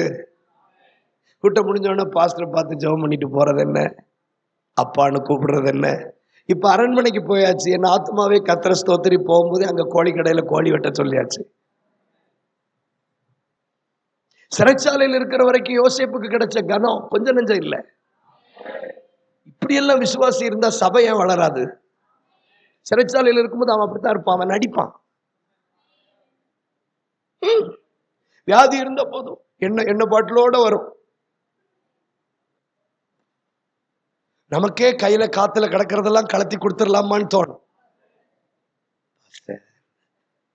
கொஞ்சம் இடுப்பு சரியாயிட்டு வார சும்மா சும்மா எப்ப பார்த்தாலும் ஜெபம், எப்ப பார்த்தாலும். அப்ப குடும்ப குட்டிகளை யார் பார்க்கிறது? இந்த ஆடு மாடுகளை யார் பார்க்கிறது? உன்னை மறுபடியும் ஜெயில புடிச்சு போடணும். மறுபடியும் ஜெயில புடிச்சு போட்டா அப்ப எங்க போச்சு ஆடு மாடு? ஏமா வீட்டுல இருந்து புருஷனை பார்க்க கூடாதா? அவர் கிடக்காரு பாஸ்டர், நம்ம கடவுளை நம்ம ஆண்டவரை ஆராதிப்போம். இது எப்போ? ஜெயில கிடக்கும் போது. இது ஜெயில கிடக்கும் போது தானா வருது. கரண்ட் இல்லைனாலும் பரவாயில்ல பாஸ்டர், நான் கை தட்டுவேன். ஏன் மத்தியானம் சோறு பொங்கலம்மா பரவாயில்ல, கஞ்சி இருந்தாலும் கூட கொடுங்க, நான் சாயங்காலம் இதுல படுத்துட்டு கிடந்து போறேன், நான் பாருங்க அப்படின்னு சொல்லும். ஆனா அரண்மனைக்கு போன உடனே எல்லாத்தையும் நினையாமல் மறந்து விட்டான். கண்ணீரோடு சொல்லுகிறேன், சமீப காலமாய் சபைக்கு கிடைத்த அரண்மனை வாழ்க்கை தேவ சத்தத்தை மங்கி போக பண்ணிட்டு, தேவ சத்தத்தை மங்கி போக பண்ணிட்டு. ஆனா ஆண்டவர் சொல்றார், உனக்கு நான் அரண்மனை தருவேன். ஆனா அரண்மனை வாழ்க்கை தந்தாலும் என் சத்தம் மாறக்கூடாது, என் சித்தம் மாறக்கூடாது, என் திட்டம் மாறக்கூடாது, என் அழைப்பு மாறக்கூடாது. கை தட்டி ஸ்தோத்திரப்படுங்க. எத்தனை பேருக்கு இப்ப புரியுது? பாஸ்டர், நான் ஆவியில உணர்றேன், அடுத்த 2 வருஷத்துல இந்த சபையினுடைய முகசாயல் மாறும், இந்த ஊழியத்தினுடைய பேட்டர்ன் மாறும். கை தட்டுங்க. இங்க இருக்கிற சிலருடைய வஸ்திரம் மாறும், அபிஷேகம் மாறும். கை தட்டி உடலவல் கவலபௌதி அந்தரவா. கை தட்டுங்க பார்க்கல, கை தட்டுங்க. உன் தலையெழுத்து மாறும். இருக்கிற ஸ்தானங்கள் மாறும், உயர்வுகள் வரும், மேன்மைகள் வரும். ஆனா நீ மாறக்கூடாது, மாறக்கூடாது. நான் மாற மாட்டேன், நான் மாற மாட்டேன். என் பழைய ஆராதனை மாறாது, என் பழைய ஜெபம் மாறாது, என் அர்ப்பணிப்பு மாறாது.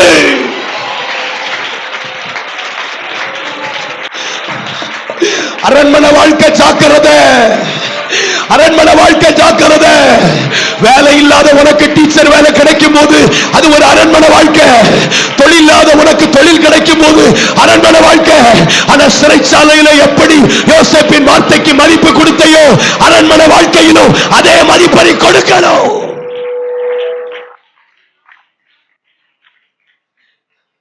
சீக்கிரமா நம்ம முடிக்க போறோம். ஒரு பக்கம் உயர்வு வேணும்னு ஆசைப்படுறோம், மறுபக்கம் உயர்வுகள் கொண்டு வரக்கூடிய வீழ்ச்சிகள் அதிகம்.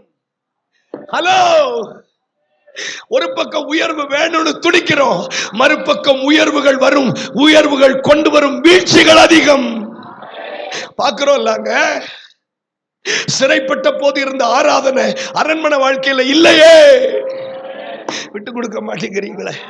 சரி, அரண்மனைன்னா என்ன? உயர்வு. உயர்த்தப்படாத போது இருந்த ஆராதனை உயர்த்தப்பட்ட போது இல்லல்ல.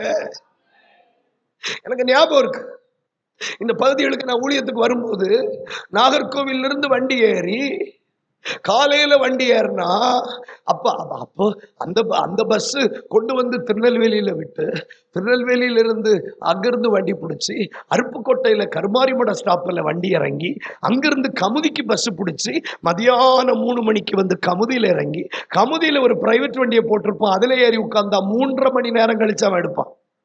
அவன் நமக்கு சோசியல் சர்வீஸ் எல்லாம் பண்ணி சினிமா பாட்டெல்லாம் சொல்லி தந்து நம்மளை ஏத்தி அங்க இருக்கிற, அப்புறம் பசி தாங்க முடியாம அங்க இருக்கிற அந்த கருப்பட்டி மிட்டாயை வாங்கி சாப்பிட்டு, அதுக்கு பிறகு ஒரு 7-8 மணிக்கு நஞ்சு சடைஞ்சி புண்ணாகி நொந்து நூலாகி பேரையூர்ல வந்து இறங்குனா அவங்க கொஞ்சம் சோறு பொங்கி வச்சிருப்பாங்க.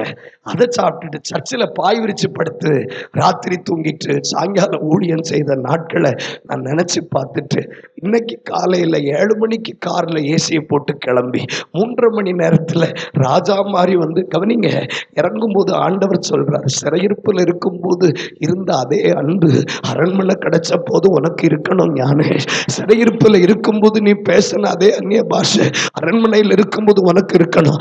கடைசி வரைக்கும் நீ பஸ்ல பிரயாணம் பண்ண மாட்டேன், உனக்கு நான் ரதத்தை தருவேன். ஆனா ரதம் உன் சுபாவத்தை மாத்திரக்கூடாது. ரதம் உன் சுபாவத்தை மாத்திரக்கூடாது. எத்தனை பேரோட ஆண்டவர் பேசுறாரு, உன் நிலைமை மாறும், உங்க நிலைமை மாறும். கை தட்டுங்க, உன் நிலைமை மாறும், உன் சரித்திரம் மாறும்.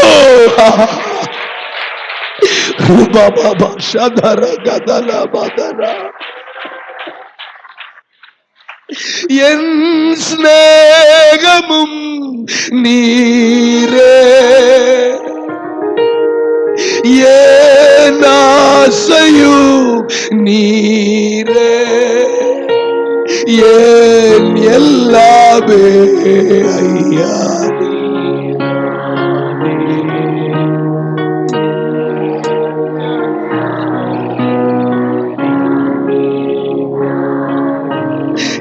ஏசையா அப்பா அப்பா அப்பா அப்பா, அல்லேலூயா. கவனிங்க, எங்க பக்கத்துக்குள்ள இருக்கிற ஒரு ஊருக்கு சென்னைக்கு போற தூரம் வரைக்கும் பஸ் பிரயாணம் பண்ணின காலங்களை நினைச்சு பார்க்க, இதுக்கு மேல எப்படி புரிய வைக்கணும்? ஆனா ஆண்டவர் சொல்றாரு, சிறையிருப்பிலேயே உன்னை வச்சிருப்பது என் நோக்கம் அல்ல, நான் உனக்கு அரண்மனை வாழ்க்கையை தருவேன். ஆனா அரண்மனை வாழ்க்கை ஒன்ன மாத்திராதபடி பார்த்துக்கோ. அரண்மனை வாழ்க்கை ஒன்ன மாத்திரக்கூடாது. சிறையிருப்பு மாறும். இது இருந்து ஒரு நன்மை வரக்கூடுமா, வந்து பாருன்னு சொல்லக்கூடிய அளவுக்கு கர்த்தர் மாற்றுவார். சுபாவம் மாறிடக்கூடாது. என்கிட்ட சொல்லுவார், பஸ்ல இடிக்கி பிடிச்சி நெருக்கி வேர்வையில எத்தனையோ இடங்கள்ல ஜன்னல் பூட்ட முடியாது, வெயில் அடிக்கும் முகத்துல எவ்வளோ நாள் மயக்க நிலைமையில இருந்திருக்கிறோம். ஆனா இன்னைக்கு நல்ல கிளாஸை ஏத்தி ஏசி போட்டு நம்மளை அழகா கூட்டிட்டு வந்தாலும் ஆண்டவர் சொல்றாரு, அரண்மனை வாழ்க்கை பாவம் இல்லை, அரண்மனை வாழ்க்கை ஆவிக்குரிய வாழ்க்கையை கொண்டுடக்கூடாது, அரண்மனை வாழ்க்கை உன் ஜெபத்தை கொண்டுடக்கூடாது, அரண்மனை வாழ்க்கை நீ ஒன்ன மாத்திரக்கூடாது. அதே ஞானேஷா நீ இருக்கணும். என்ன அதே ஞானேஷா இருக்கணும். என்கிட்ட எத்தனையோ பேர் சொல்லுவாங்க, ஊழியத்தில் இத்தனை வருஷம் வந்தாச்சே, ஓரளவுக்கு நீங்க பயன்பட ஆரம்பிச்சாச்சே, இன்னும் எதுக்கு கத்தி உயிரை கொடுக்குறீங்க? நான் சொல்லுவேன், பாஸ்டர், எனக்கு அரண்மனை வாழ்க்கை தேவன் போட்ட பிச்சை. அரண்மனை வாழ்க்கை என் பிரசங்க ஸ்டைலு மாத்த நான் விட மாட்டேன். நான் சாகிற வரைக்கும் இந்த கண்கள்ல கண்ணீர் இருக்கும். நான் சாகிற வரைக்கும் வேர்வை சிந்தி ஊழியம் செய்ய விரும்புகிறேன். நான் பானபலியாய் வார்த்தை மறக்கப்பட்டு போகிறேன். நான் எதற்காக பிடிக்கப்பட்டேனோ. இன்னைக்கு ஒரு சின்ன கூட்டத்துக்கு சொல்றார், இன்னைக்கு தரையில உட்கார்ந்து இருக்கிற சிலர், நிராயுத பாணிகளை போல உட்கார்ந்து இருக்கிற சிலர், அடுத்த நேரம் நம்பிக்கையற்ற நிலைமையில் இருக்கிற சிலருக்கு அரண்மனை வரப்போகிறது. ஆனா பி கேர்ஃபுல், இந்த அரண்மனை உங்க ஜெப வாழ்க்கையை திருடிடக்கூடாது, உன் வாழ்க்கையை மாற்றிடக்கூடாதுன்னு சொல்றவங்க மட்டும் நல்ல கை தட்டுங்க பார்க்கலாம். சிறைச்சாலையில் இருக்கும்போது ஆராதிக்க வேண்டிய கட்டாயம், ஜெபிக்க வேண்டிய, உபவாசிக்க வேண்டிய, அரண்மனையில வந்த போது கட்டாயம் இல்லை. But I am volunteer myself, நானாகவே வர்றேன்.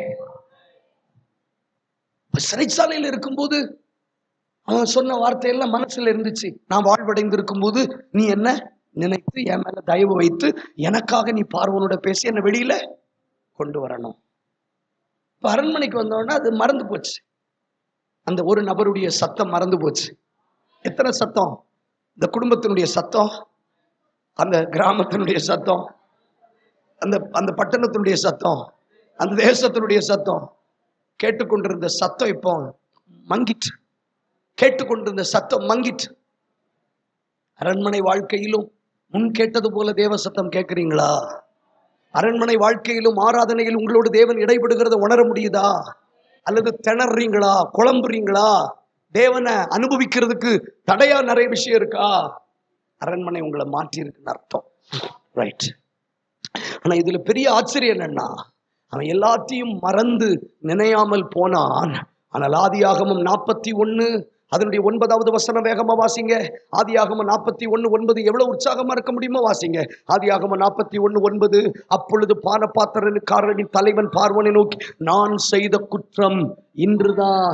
நான் சொல்றேன், இப்ப சொல்றேன், இடப்பட்ட காலகட்டத்தில் எதற்காக பிடிக்கப்பட்டோம் என்பதை மறந்து அரண்மனை வாழ்க்கை அவனை மறந்து வாழ வைத்தாலும் கர்த்தருக்கு ஸ்தோத்திரம், திரும்ப அது அவனுக்கு நினைவில் வந்தது. நான் சொல்றேன், எத்தனை வருஷம் தாமதித்தாலும், எத்தனை வருஷம் இடைவெளி விட்டாலும், எத்தனை வருஷம் பின்மாற்றத்தில் போனாலும் பழைய பிரதிஷ்டை திரும்ப நினைவுக்கு வருதுன்னா உங்களை கொண்டுதான் யோசேப்பை விடுதலையாக்க போறாரு. உங்களை கொண்டுதான் அந்த தரிசனம் நிறைவேற போகுது. நினைவில் வந்தது.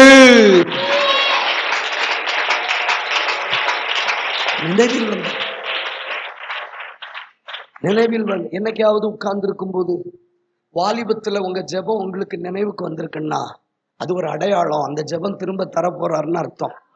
தாவீது ஒரு இடத்துல சொல்றார், கர்த்தருடைய ஆலயத்துக்கு போவோம் என்று சொல்லும் போது நான் மகிழ்ச்சியா இருந்தேன். வார்த்தையை கவனிச்சிங்களா? இருப்பேன் அல்ல, இருக்கிறேன் என்று அல்ல, இருந்தேன். கேட்கல? இருக்கிறேன்னு சொன்னாரா? இருக்க போகிறேன்னு சொன்னாரா? இருந்தேன். அப்ப பாஸ்ட் டென்ஸ். ஒரு காலகட்டத்துல கர்த்தருடைய ஆலயத்துக்கு போவோம்னு சொன்னாலே நான் மகிழ்ச்சியா இருந்தேன். இப்ப மறைமுகமா ஆண்டவர் சொல்றாரு, ஓ பழைய ஆராதனைக்கு போன ஞாபகம் உனக்கு இருக்கா? அப்போ வெல் டன், நீ திரும்பவும் ஆராதனைக்கு போவேன்னு அர்த்தம். கேட்கல? கேட்கல? கேட்கல? இது இது இது இப்படி கேட்க கூடாது. என்ன இப்படி கேட்க கூடாது, இப்படி கேட்க கூடாது. அப்போ முன்னாடி நீ ஆராதிச்ச ஸ்டைல் உனக்கு ஞாபகத்துக்கு வருதுன்னா திரும்பவும் அந்த ஸ்டைல் திரும்ப கிடைக்க போகுதுன்னு அர்த்தம். வேதம் சொல்லுகிறது, பத்சேபாளுடைய பிள்ளையை கர்த்தர் அடித்ததினால் அந்த பிள்ளை செத்தது. அந்த பிள்ளை அவலட்சணமாக இருந்தது. அந்த காலகட்டத்தில் தான் தாவீது எழுதுகிறார், கர்த்தருடைய ஆலயத்துக்கு நான் போகும்போது எவ்வளவு மகிழ்ச்சியா இருந்தேன். அவர் பாவம் செய்த போது ஒருத்தர் நினைக்கிறான், நான் எவ்வளவு மகிழ்ச்சியா இருந்தேன். ஆண்டு சொல்ல, பரவாயில்ல, உனக்கு ஞாபகம் இருக்குல்ல, முன்னாடி நீ ஆராதிச்ச ஞாபகம், முன்னாடி நீ கர்த்தருக்கு பலியிட்ட ஞாபகம் உனக்கு இருக்குல்ல. இப்ப நீ என்ன செய்ய போற தெரியுமா? கொஞ்ச நேரத்துக்குள்ள உன் தலைக்கு எண்ணெய் பூச போகிற, உன் முகத்தை கழுவ போற, உன் வஸ்திரத்தை மாற்ற போற, நீ ஆலயத்துக்கு போற, கர்த்தரை தொழுது கொள்ள போற, திரும்பி வந்து அசனம் பண்ண போகிறாய். அப்போ என்னைக்காவது உங்க பழைய குடும்ப சமாதானம் உங்களுக்கு ஞாபகம் வருதா? பழைய பிரிவினை இல்லாத சமாதானம் ஞாபகம் வருதா? திரும்பவும் கர்த்தர் அதை தரப்போறார்னு அர்த்தம். இஸ்ரவேல் ஜனங்கள் பாபிலோன் தேசத்தில் இருக்கும்போது தங்கள் கிண்ணறங்களை அலறி செடிகள் மேல போட்டுக்கொண்டு தங்கள் கர்த்தரை நினைத்து புலம்பினார்கள்னு போட்டிருக்கு. ஆண்டவர் சொல்றாரு, சீக்கிரத்தில் பாபிலோனில் இருந்து நீ எருசலேமுக்கு வரப்போகிறாய் என்று அர்த்தம். சும்மா நினைவுக்கு வராது, சும்மா நினைவுக்கு வராது. நினைவுக்கு வருதுன்னா அந்த பாதைக்கு நீ வரப்போகிறாய். கை தட்டுங்க.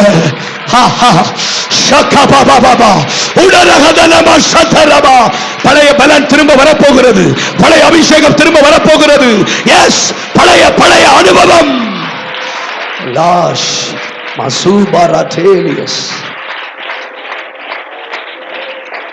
இது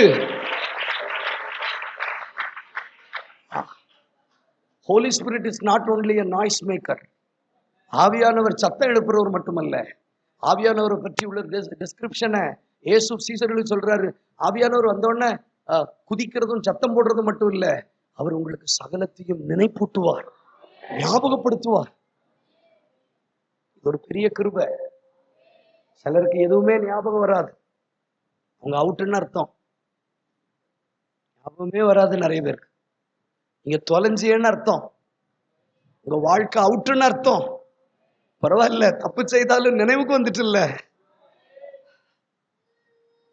அது எத்தனை வருஷத்துக்கு முன்னாடி உள்ள கேஸா இருந்தாலும் நினைவுக்கு வந்துட்டுன்னா போதும். மற்றவங்க இங்க கவனிங்க, மற்றவங்க இங்க கவனிங்க.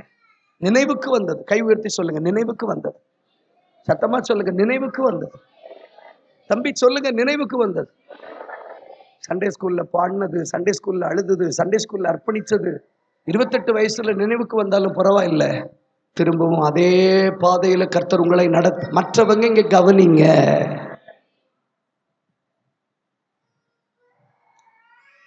கை உயர்த்தி ஆண்டவருக்கு ஸ்தோத்திரம் பண்ணுங்க.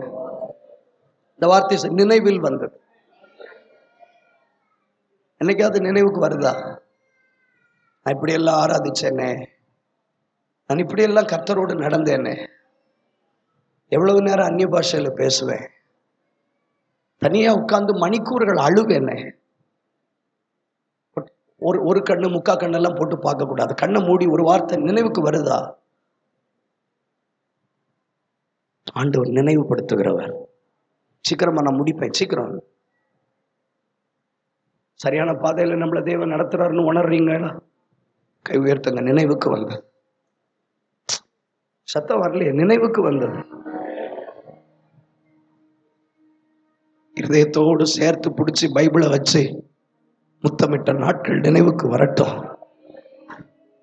அப்பான்னு சொல்ற நாட்கள் நினைவுக்கு வரட்டும்.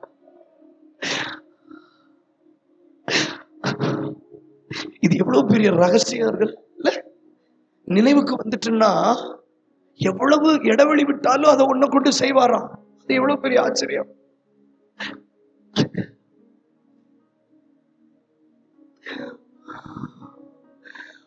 அதனால் நான் சுத்தமானேனே,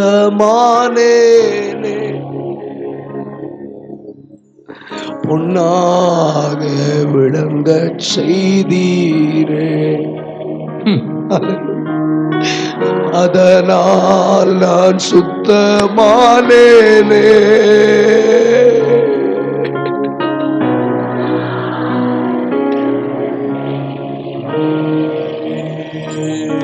இவனுக்கு இது இது இது இவனுக்கு எப்படி ஞாபகம் வந்துச்சு?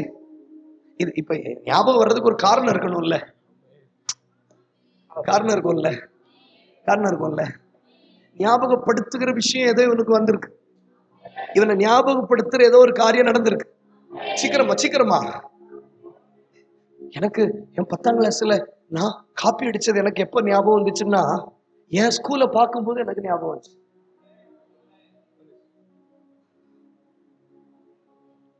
இன்னொரு தடவை எப்ப ஞாபகம் வந்துச்சுன்னா, நான் ஒரு தம்பிட்ட கேட்டேன், நீ எந்த ஸ்கூல்ல படிச்சேன்னு. அவனும் நான் படிச்ச ஸ்கூல் பேர் சொன்னோன்னு எனக்கு ஞாபகம் வந்துச்சு. அப்ப இவனுக்கு ஞாபகம் வந்ததுக்கு ஏதோ ஒரு காரணம் இருக்கும். இவன் எந்த ஸ்கூல்ல பார்த்தான்னு எனக்கு தெரியல. உங்களுக்கு ஞாபகம் வராதா? ஞாபகம் வர்றதுக்கு எதை வேணாலும் தேவன் பயன்படுத்துவார் பாஸ்டர்.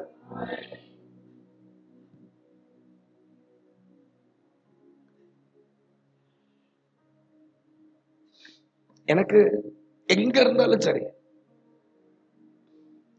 திருப்பாதம் நம்பி வந்தேன்னு பாட்டை யாராவது பாடிட்டாங்கன்னா ஐ வில் புரோக். எனக்கு என்னெல்லாமோ ஞாபகம் வந்துடும். உங்களுக்கு புரியாது. எனக்கு ஞாபகம்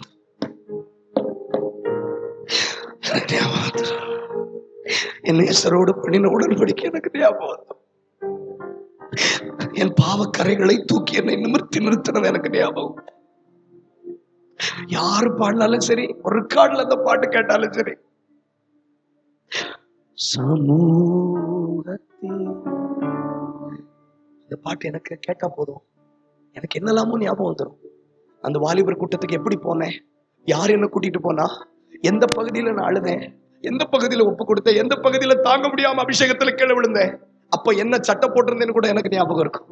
அப்ப இவனுக்கு இது உங்களுக்கு பிரயோஜனமா இருக்கா? இது அப்ப இவனுக்கு எப்படி நினைவுக்கு வந்ததுன்னா, அதே ஆதியாகமம் 41:1 வாசிக்க வேண்டாம். பார்வோன் அதிகாலமே எழுந்து சொல்றான், நான் ஒரு சொப்பனம் கண்டேன். இன்னொருத்த சொப்பனம் கண்டேன்னு சொல்லும் போது தான் சொப்பனம் ஞாபகம் வருது. கை தட்டுங்க பார்க்க. இந்த வருஷம் நீங்கள் இழந்ததை உங்களுக்கு ஞாபகப்படுத்த தேவன் நபர்களை அனுப்ப போகிறார். ஒரு ஸ்கிரிப்சர் யூனியன் என்று சொல்லி மகாபலிபுரத்தில் ஒரு இடம் இருக்கு.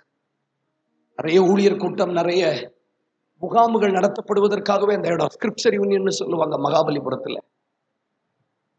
கவனமா கேளுங்க. அங்க நான் ஒரு கூட்டத்துக்கு போயிருந்த போது, அங்க நான் பிரசங்கித்தெல்லாம் முடித்த பிறகு ஒரு ஊழியக்காரர் என் கை பிடிச்சிட்டு சொன்னார், நீங்க என்ன பிரசங்கம் பண்ணினீங்கன்னு எனக்கு உள்ள போகல, ஆனா உங்களை பார்க்கும்போது எனக்கு என் பழைய வாழ்க்கை ஞாபகத்துக்கு வந்தது. நீ இப்படித்தானே ஊழியம் செய்தேன்னு. இப்ப சில நேரம் கர்த்தர் சிலரை தூங்குறீங்களா தம்பி? தூக்கம் வருதா? கை உயர்த்துங்க பார்க்கலாம். எப்படி இவனுக்கு நினைவுக்கு வந்தது? சீக்கிரம் முடிச்சிருவோம். இது நான் இப்போ ஆகாயத்துல சிலம்பம் பண்ணிட்டு போனா நமக்கு பிரயோஜனமா இருக்குமா? எப்படி நினைவுக்கு வந்ததுன்னா, அதே ஸ்கூல்ல படிச்ச ஒருத்தன் வந்து சொல்றான், நானும் SMRUல படிச்சேன்னு சொன்ன உடனே எனக்கு SMRUல பண்ணின அநியாயம் எல்லாம் ஞாபகத்துக்கு வந்துச்சு. எங்க சோசியல் வாத்தியார் பேர் ஞாபகம் வந்துச்சு, எங்க சோசியல் டீச்சர் பேர் ஞாபகம் வந்துச்சு. எப்படி ஞாபகம் வந்துச்சு? ஞாபகப்படுத்தும்படியான நபர்களை கொண்டு வந்தான். மறந்திருந்தா திடீர்னு வந்து சொல்றான் ஒருத்தன், நானும் சொப்பனம் கண்டேன். அப்ப அவன் சொல்றான், இந்த வார்த்தையை நானும் கேட்டிருக்கேனே. டைம் வேஸ்ட் பண்றோமா? நானும் இந்த வார்த்தையை கேட்டிருக்கேனே. இந்த வார்த்தைக்கு எனக்கு ஒரு நெருங்கிய தொடர்பு இருக்கு. நீங்க நம்ப மாட்டீங்க. தூதர்களுடைய பணிவிடை ஊழியத்தை பற்றி ஆண்டவர் என்னோட பேசிட்டு இருக்காரு. இந்த காலகட்டத்தில் கடைசி கால சபையில தூதர்கள் இணைஞ்சு ஊழியம் செய்வாங்கன்னு. ஆனா இடப்பட்ட காலத்துல நான் அதை மறந்து போனேன். ஆனா வேற யாரோ ஒரு சகோதரன் என்கிட்ட அந்த அனுபவங்களை பற்றி பேசும்போது அவர் அனுபவத்தை சொல்றாரு. நான் அழுகிறேன். கர்த்தர் எனக்கு என் விஷயத்தை நினைவுபடுத்துறார். பார்வோன் அவன் சொப்பனம் கண்டதை அவன் சொல்றான், இவன் சொன்னா நானும் ஒரு காலத்துல சொப்பனக்காரனா இருந்தேன்னு. அப்ப நல்ல கவனிங்க. உங்க முன்னாடி யாரோ ஒருவரை பயன்படுத்தி, உங்க முன்னாடி யாரோ ஒருவரை நிலைநிறுத்தும் போது உங்களை அவமானப்படுத்த அல்ல, உங்க கிருபைய உத்வேகப்படுத்தவோ ஞாபகப்படுத்தவோ. புரிஞ்சவங்க மட்டும் கை கட்டுங்க பார்க்க.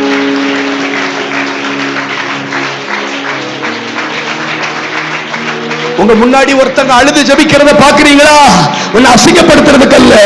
ஒரு காலகட்டத்தில் உனக்கும் இந்த கண்ணீரின் ஆவி இருந்ததே, நீ அதை புதுப்பித்துக்கொள் என்று சொல்லுவதற்கு. உங்களுக்கு முன்பதாக கிருபை வரங்களிலே யாரையோ நிறுத்தி உங்களை பயன்படுத்த வைக்கிறாரா? உன்னை அசிங்கப்படுத்துறதுக்கு அல்ல. ஒரு காலகட்டத்தில் நீயும் சொப்பனக்காரன். கை தட்டுங்க. ஏய் மசுக்கபாயா தாரா ஹர்தல் மனாதியா. தேவனுடைய அக்கினி கை தட்டும்போது எஸ் ஹர்தல் மனாதியஸ் குடரபல் கபலபௌ சபலபௌ தராதனா ஹர்தல் மனாதியா.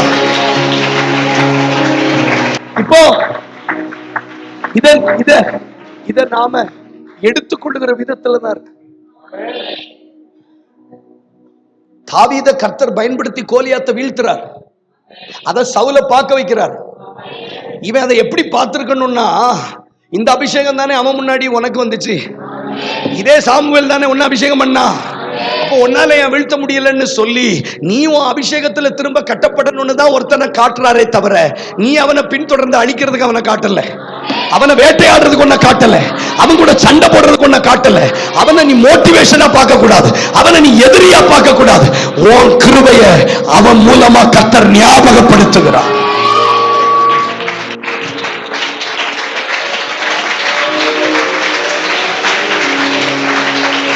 நான் சொல்றேன், இந்த முதல் 6 மாதம் முடிவதற்கு முன்பதாக நிறைய விஷயங்களை ஞாபகப்படுத்துவார். கை உயர்த்துங்க. சீக்கிரம் நான் முடிச்சிடறேன். சொல்லுங்க. கை ஞாபகப்படுத்துவார். அப்படி ஞாபகப்படுத்தும் போது என்ன, அவன் என்ன பெரிய ஆளா, அவன் என்ன சொப்பனம் கண்டேன்னு சொல்றான், அப்படி வாதாடாம அதன் மூலமா உங்களுக்கு என்ன ஞாபகம் வருது? கொஞ்சம் நான் டவுன் ஆனா நீங்க டவுன் ஆயிருவீங்க. என்ன அது நல்ல ஆவி இல்லையே. இப்போ உங்களுக்கு ஞாபகப்படுத்துவார், உங்க பிரதிஷ்டையை ஞாபகப்படுத்துவார். அப்படி ஒருத்தனை காட்டி தான் ஞாபகப்படுத்துறாரு பாருங்க. அது அவரு ஞாபகப்படுத்துறதுக்காக காட்டுறாருன்னு முதல்ல நீங்க நம்பணும். பழி வாங்குறதுக்காக காட்டுறாரு, என்ன அசிங்கப்படுத்துறதுக்காக ஒருத்தனை முன்னாடி நிறுத்துறாருன்னு நினைச்சீங்கன்னா அது உங்களுக்கு கண்ணியாய் முடியும். அதனாலதான் ரோமருக்கு பவுல் எழுதும்போது இஸ்ரவேல் ஜனங்களை குறித்தும் பார்வோனை குறித்து எழுதும் போதும் சொல்லுகிறார், பூமி எங்கும் என் நாமத்தை பிரஸ்தாபப்படுத்தும்படிக்கும் என் வல்லமையை விளங்க பண்ணும்படிக்கும் நான் பார்வோனை நிலைநிறுத்தினேன். இப்ப பக்கத்துல பார்த்து சொல்லுங்க, சத்துருவை நிலைநிறுத்துறதோ உங்க முன்னாடி சிலரை பயன்படுத்துவதோ உங்களை அழிப்பதற்கல்ல, அவருடைய வல்லமையை உங்கள் மூலமாய் விளங்க பண்ண, அவருடைய நாமத்தை பிரஸ்தாபப்படுத்த. இப்போ உங்களுக்கு ஞாபகம் வரணும், அதுக்கு என்னெல்லாம் அனுப்ப முடியுமோ அனுப்புவா. சில நேரம் பாட்டை கேட்க வைப்பார், சில நேரம் அந்த காலகட்டத்தில் இருக்கிற சம்பவங்களை ஞாபகப்படுத்துவார். நீங்க ரட்சிக்கப்பட்ட காலகட்டத்தில் சந்தித்த நபர்களை உங்களை சந்திக்க வைப்பார். இதெல்லாம் நான் சொல்றது அடையாளங்கள். என்ன, நீங்க ரட்சிக்கப்பட்ட நாளில் உங்களோட பழகினவர்களை ஞாபகப்படுத்துவார். ஏதாவது ஒண்ணு உங்களுக்கு ஞாபகம் வரும். பழைய போட்டோ உங்க கையில கிடைக்கும் திடீர்னு, புரியல, பழைய போட்டோ ஞாபகத்துக்கு வரும். பழைய டைரி கையில கிடைக்கும். முதல்ல நீங்க பயன்படுத்தின பைபிள் உங்க கையில கிடைக்கும். அப்ப நீங்க டக்குன்னு பழைய பைபிள்னு நினைக்க கூடாது, பழைய அனுபவம் ஞாபகத்துக்கு வரணும். அதுல ஏசாயாவில் ஒரு குறிப்பிட்ட வசனத்துல கண்ணீர் சொட்டு விழுந்தது ஞாபகத்துக்கு வரும்.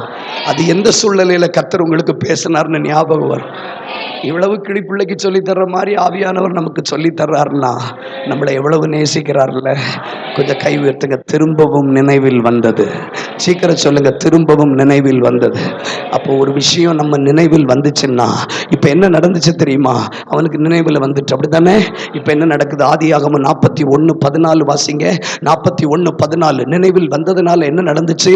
அப்பொழுது பார்வோன் யோசேப்பை அழைப்பித்தார், அவனை தீவிரமாய் காவல் கிடங்கிலிருந்து கொண்டு வந்தார்கள். அவன் சவரம் பண்ணி கொண்டு வேறு வஸ்திரம் தரித்து, நல்ல கவனிங்க, இடைப்பட்ட காலகட்டத்தில் பிடிக்கப்பட்ட நோக்கத்தை மறந்து வாழ்ந்தாலும் திரும்ப அவனுக்கு நினைவுக்கு வந்ததினால் அவன் மூலமாய் தான் யோசேப்பு சிறைச்சாலையிலிருந்து வெளியே வந்தான். நான் சொல்றேன், இடைப்பட்ட காலகட்டங்களில் பிடிக்கப்பட்ட நோக்கத்தை அரண்மனை வாழ்க்கை மறக்க பண்ணினாலும், பிரதிஷ்டையை அரண்மனை வாழ்க்கை மறக்க பண்ணினாலும் திரும்ப நினைவுக்கு வருமானா திரும்ப உங்க கை மூலமாதான். மாரியூர் பகுதியில் இருக்கிற தனி நபருடைய விடுதலை, குடும்பத்தினுடைய விடுதலை, கிராமத்தினுடைய விடுதலை, பட்டணத்தினுடைய விடுதலை, தேசத்தினுடைய விடுதலை உன் கைகளில் இருக்கிறது. சிலர் வேறு வஸ்திரம் தரிப்பார்கள், சிலர் சவரம் பண்ணி கொள்ளுவார்கள், சிலர் காத்துல கிடக்கிறத நான் சொல்றேன், சில ஆண்கள் கம்மல் போட்டிருக்கிறத கழட்டுவார்கள், காலில் கயிறு கட்டுகிறத கழட்டுவார்கள், வேறு வஸ்திரம் தரித்து கர்த்தர் சமூகத்தில் வந்து நிற்பார்கள். கைத்தட்டி வாய்களை திறந்து தேவனுக்கு ஸ்தோத்திரம். சரி, அப்போ ஞாபகத்துக்கு வர்றது நல்ல விஷயம். இது பெரிய ஆயுதமா எத்தனை பேர் பாக்குறீங்க? It's a great weapon in the kingdom of God. ஒரு தடவை எனக்கு சொன்னார், ஞாபகத்துக்கு வந்துட்டுன்னா அது உனக்கு சொந்த ஒண்ணு.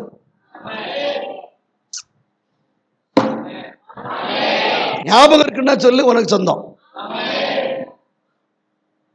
ஞாபகம் தானே வரமாட்டேங்க. வாசிப்போம். யோசுவா 14:6 எல்லாரும் சேர்ந்து ஒருத்தர் சத்தமா வாசிச்சாலும் மற்றவங்களும் வாசிங்க. யூதாவின் புத்திரர் கில்காலில் யோசுவாவினிடத்தில் வந்தார்கள். கேனாசியனான எப்புன்னேயின் குமாரனாகிய காலேபவனை நோக்கி, இந்த வார்த்தையை அண்டர்லைன் பண்ணிக்கோங்க, சொல்லுங்க, காதேஸ் பர்னேயா. சொல்லுங்க, காதேஸ் பர்னேயா. கர்த்தர் என்னை குறித்தும் உம்மை குறித்தும் தேவனுடைய மனுஷனாகிய மோசையோடு சொன்ன வார்த்தையை நீர் அறிவீர். இப்ப இந்த ரெண்டு வார்த்தையை பயன்படுத்தணும். காதேஸ் பர்னேயா, தேவனுடைய மனுஷனாகிய மோசே. சொல்லுங்க, காதேஸ் பர்னேயா, தேவனுடைய மனுஷனாகிய மோசே. காதேஸ் பர்னேயா, தேவனுடைய மனுஷனாகிய மோசே. இப்ப 14:10 இப்போதும் இதோ கர்த்தர் சொன்னபடி என்னை உயிரோடை காத்தார். இஸ்ரவேலர் வனாந்திரத்தில் சஞ்சரிக்கையில் கர்த்தர் அந்த வார்த்தையை மோசையோடு சொல்லி, இப்பொழுது 45 வருஷம் ஆயிற்று. இதோ எனக்கு இன்று நான் அப்ப என்ன சொல்றாரு? எனக்கு இப்ப 85 வயசு ஆகுது. 45 வருஷத்துக்கு முன்னாடி காதேஸ் பர்னேயாவுல தேவனுடைய மனுஷனாகிய மோசே மூலமா கர்த்தர் எனக்கு சொன்ன தீர்க்க தரிசனம் இப்பவும் ஞாபகத்துக்கு இருக்குன்னு சொல்றார். நமக்கு ஞாயிற்றுக்கிழமை என்ன பிரசங்கம் கேட்டாங்கன்னாலே கண்ணு வெளியே வந்துருது. நீங்கள் தொடர்பு கொள்ளும் வாடிக்கையாளர் இப்பொழுது தன் செல்போனை சுவிட்ச் ஆஃப் செய்துள்ளார். நான் அன்னைக்கு கேட்கிறேன், தம்பி என்ன புரிஞ்சது உனக்கு? நல்லா தான் பேசுனீங்க. நல்லா தான் பேசுனேன். என்ன பேசுனேன்? நல்லா தானே பேசியிருப்பீங்க. இதுக்கு மேல அவன் என்ன சொல்ல? என்ன பேசினாலும் நல்லா தானே பேசியிருப்பீங்க. எல்லாம் நல்லா பேசுனேன்னு கேட்கல, என்ன பேசுனேன்னு. நீங்களும் அந்த தம்பி மாதிரி தான் எனக்கு தெரியும். இந்த பாருங்க, இன்னைக்கு நோட்டு, பேனா, பேப்பரு, பென்னு. 45 அத்தனை நூற்றாண்டுகளுக்கு முன்னாடி பேப்பர் இருந்துச்சா? பேனா இருந்துச்சா? ஐபேட், ஐபோன் இருந்துச்சா? ஆனா 45 வருஷத்துல வேற பிரச்சனையே அவங்களுக்கு இல்லையா? கொள்ளிவாய் சர்ப்பங்கள்ட்ட கடி வாங்கினாங்க, மாறாவின் கசப்புல நடந்தாங்க. ஆனால் அவன் சொல்றான், எனக்கு இப்ப 85 வயசு ஆண்டவரே, ஆனாலும் காதேஸ் பர்னேயாவை மறக்கல, தீர்க்கதரிசி பேரை மறக்கல, தீர்க்க தரிசனத்தை மறக்கல. இப்ப 3 விஷயத்தை சபைக்கு ஆண்டவர் சொல்றார். தீர்க்க தரிசனம் சொன்ன இடம், தீர்க்க தரிசனம் சொன்ன தீர்க்கதரிசியின் பெயர், தீர்க்க தரிசனத்தினுடைய முகாந்தரம். இந்த 3ஐயும் சுமக்கிறான். எனக்கெல்லாம் நீங்க நம்ப மாட்டீங்க, எனக்கு யார் என்ன தீர்க்க தரிசனம் சொன்னாங்கன்னு இன்னைக்கு மறக்கல. அவங்க தீர்க்க தரிசனம் சொல்லும் போது எந்த இடத்துல நின்று சொன்னாங்க, எந்த வசனத்தை பயன்படுத்தி சொன்னாங்க, அப்போ நான் என்ன கலர்ல சட்டை போட்டிருந்தேன், அன்னைக்கு காலையில சாப்பிட்டேன்னா, அன்னைக்கு காலையில எங்க வீட்டுல என்ன நடந்தது, அன்னைக்கு நான் என்ன பைக்ல போனேன், அன்னைக்கு அந்த தீர்க்க தரிசனத்தை கேட்டுட்டு நாங்க சாப்பிட்ட சாப்பாடு என்ன பாருங்க. இப்படி பார்த்தா என்ன அர்த்தம்? என்ன உயிரோட கொல்ற மாதிரி இல்லையா? இதெல்லாம் பைத்தியக்காரத்தனமா உலகத்துக்கு தோணும் இல்லம்மா. ஆனா இது பைத்தியக்காரத்தனம் இல்ல, இதுதான் ஹானரிங் த வேர்ட். இது எனக்கு பைத்தியம்னா காலேப்புக்கு பைத்தியமாப்போம். ஹலோ, இப்ப எனக்கு பைத்தியம்னா இப்ப காலேப்புக்கு என்ன? காதேஸ் பர்னேயான்னு சொல்றார். காதேஸ் பர்னேயாங்கிறது இடம். சீக்கிரம் சொல்லுங்க, இடம். தீர்க்கதரிசி பேர் சொல்றார், மோசே. எப்படி எப்படி காலேப்பே உனக்கு? அவன் சொல்றான், 45 வருஷம் தாண்டிட்டு ஆனாலும் சுமந்துக்கிட்டே நடக்கிறேன். ஒரு பக்கம் சமைக்கிறேன், ஒரு பக்கம் துணி துவைக்கிறேன், ஒரு பக்கம் என் குடும்பத்தை பார்க்கிறேன், ஒரு பக்கம் அந்த வார்த்தையை சுமந்துட்டே நடக்கிறேன். நீங்க நம்ப மாட்டீங்க, ஒரு பக்கம் எல்லாமே நடந்துட்டு இருக்கும், ஒரு பக்கம் சிலதை சுமந்துக்கிட்டே இருக்கும். இப்ப ஆண்டவர் சொல்றாரு, பரவாயில்ல, 85 வயசுலயும் 45 வருஷமா இந்த தீர்க்க தரிசனத்தை நீ மறக்காம ஞாபகத்துல வச்சிருக்கிறதுனால உனக்கு வயசானாலும் பரவாயில்ல. இப்போ இந்த தீர்க்க தரிசனம் எதை குறித்து தெரியுமா? மலை நாட்டை தருவேன். இந்த மலை நாட்டுல யார் இருக்காங்க தெரியுமா? இந்த வார்த்தையை சொல்லுங்க, கீரியாத் அர்பா. சீக்கிரம் சொல்லுங்க, கீரியாத் அர்பா. கீரியாத் அர்பான்னா யார் தெரியுமா? அர்பா என்பவன் ராட்சசர்களில் பெரியவன், ஏனாக்கியர்களின் வம்சாவளியில வந்தவன், மிகப்பெரிய கொடூரமான ராட்சசர்லேயே பெரியவன் என்று சொல்லக்கூடியவன் நான் அர்பா. ஆனா ஆண்டவர் சொல்றார், உனக்கு வயசானாலும் உனக்கு தீர்க்க தரிசனங்கள் ஞாபகத்துக்கு இருக்கிறதுனால அத்தனை ராட்சசர்களையும் விரட்டி அடிச்சு மலை நாட்டை உனக்கு சொந்தமா தருவேன். புரிஞ்சவங்க மட்டும் கை தட்டுக பார்க்கலாம். இத்தனை வருஷம் ஆனாலும் சிலதை மறக்காம சிலதை ஞாபகத்தில் யாராவது வச்சிருக்கிறீங்களா? எத்தனை வருஷம் ஆனாலும் உனக்கு அதை தருவார், உனக்கும் உன் சந்ததிக்கும் எப்ரோனை தருவார். கொஞ்சம் கை தட்டுங்க, கொஞ்சம் கை தட்டுங்க. இங்க இருக்கிற சிலருக்கும் மலைநாட்டுக்கு ஒரு சம்பந்தம் இருக்கிறது, மலைநாட்டுக்கு ஒரு சம்பந்தம் இருக்கிறது. வேடிக்கை பார்க்கிறவங்க வேடிக்கை பார்க்கட்டும்.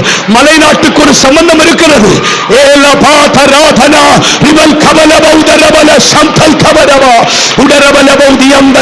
வேடிக்கை பார்க்கிறவங்க வேடிக்கை பார்க்கட்டும். வயசு முக்கியம் இல்ல, சரீர பலம் முக்கியம் இல்ல, கண் பார்வை முக்கியம் இல்ல.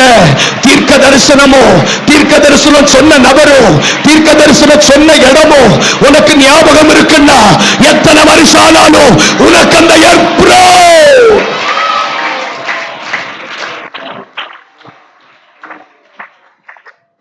தீர்க்க தரிசனத்தை கேட்கும் போது அவருக்கு 40 வயசு, இப்போ 85 வயசு. ஆனா இன்னும் தீர்க்க தரிசனம் நிறைவேறல. இப்ப அதை நான் இப்படி சொல்லுவேன், 23 வயசுல நீங்க எனக்கு சொன்னது, இப்ப எனக்கு வயசு 35 முடிஞ்சு 36 வருது, இன்னும் நிறைவேறலையேன்னு ஞாபகப்படுத்தும் போது ஆண்டவர் அதை எனக்கு சொந்தமாக்குகிறார். இப்ப நீங்க கண்ணை மூடி இப்படி சொல்லுங்க, ஆண்டவர் என்னை பிடித்த நாளும் இப்போ இருக்கிற நாளையும் சொல்லுங்க. ஞாபகம் இருக்கா உங்களுக்கு? ஞானஸ்தானம் எடுத்த நாள் ஞாபகம் இருக்கா? வேடிக்கை பார்க்காதீங்க, தொலைச்சிடாதீங்க, தேவ பிரசன்னத்தை தொலைச்சிடாதீங்க ப்ளீஸ். இது சும்மா பணம் கொடுத்து வராதம்மா, அம்மா இது பணம் கொடுத்து வராது, கை உயர்த்தி ஆள் பார்த்து வராது, நறுங்குண்ட இடத்துல வரக்கூடிய பிரசன்னமாக்கும். கெடுத்து விட்டுறாதீங்க, கையை உயர்த்தி. எனக்கு இப்போ 60 வயசாச்சு, இன்னும் நிறைவேறலையே, வாயத்திறங்க. வாலிப வயசுல இருக்கும்போது தந்தீங்க, நான் இப்ப 50+ சொல்லுங்க சொல்லுங்க, எல்லாரும் சேர்ந்து சொல்லிடுவோம் 50+. சிலர் எல்லாம் 14 வயசுல தீர்க்க தரிசனம் கேட்டவங்க இங்க இருக்கிறீங்க. 14 when you are 14, 14ல கேட்டவங்க எல்லாம் உட்கார்ந்து இருக்கிறீங்க. ரொம்ப சின்ன வயசுல கேட்டவங்க எல்லாம் இப்ப வயசு 60 ஆயிட்டு இன்னும் நடக்கலையேன்னு புலம்பும் போது ஆண்டவர் அதை எப்படி பார்த்தார் தெரியுமா? ஓஹோ பரவாயில்ல, நிறைவேறலன்னு முறுமுறுக்காம, நிறைவேறலன்னு பின்வாங்கி போகாம, நிறைவேறலன்னு சோர்ந்து போகாம, நிறைவேறலன்னு அந்நிய தெய்வத்துக்கிட்ட போகாம, நிறைவேறலனாலும் ஞாபகப்படுத்துறானே, நிறைவேறலனாலும் ஞாபகப்படுத்துறானே. ஆண்டவர் பார்த்தா பரவாயில்ல, 45 வருஷம் தாமதமானாலும் இப்போ கவனிங்க, இப்போ கவனிங்க. தீர்க்க தரிசனம் சொன்ன தீர்க்கதரிசி சாகலாம், தீர்க்க தரிசனம் மரிப்பது இல்லை. கைத்தட்டுங்க. தீர்க்க தரிசனம் சொன்ன தீர்க்கதரிசி மரிக்கலாம், தீர்க்க தரிசனங்கள் மரிப்பதில்லை. மோசே மரிக்கலாம், கர்த்தருடைய வார்த்தை மரிப்பதில்லை. கைத்தட்டுறவங்க இங்க எனக்கு யாரு தீர்க்கதரிசி? சும்மா அந்நிய பாஷை பேசி 2 வார்த்தை மகளை முதுகுவலியை சுமக்கிறாருன்னு சொல்றவன் தீர்க்கதரிசி இல்ல.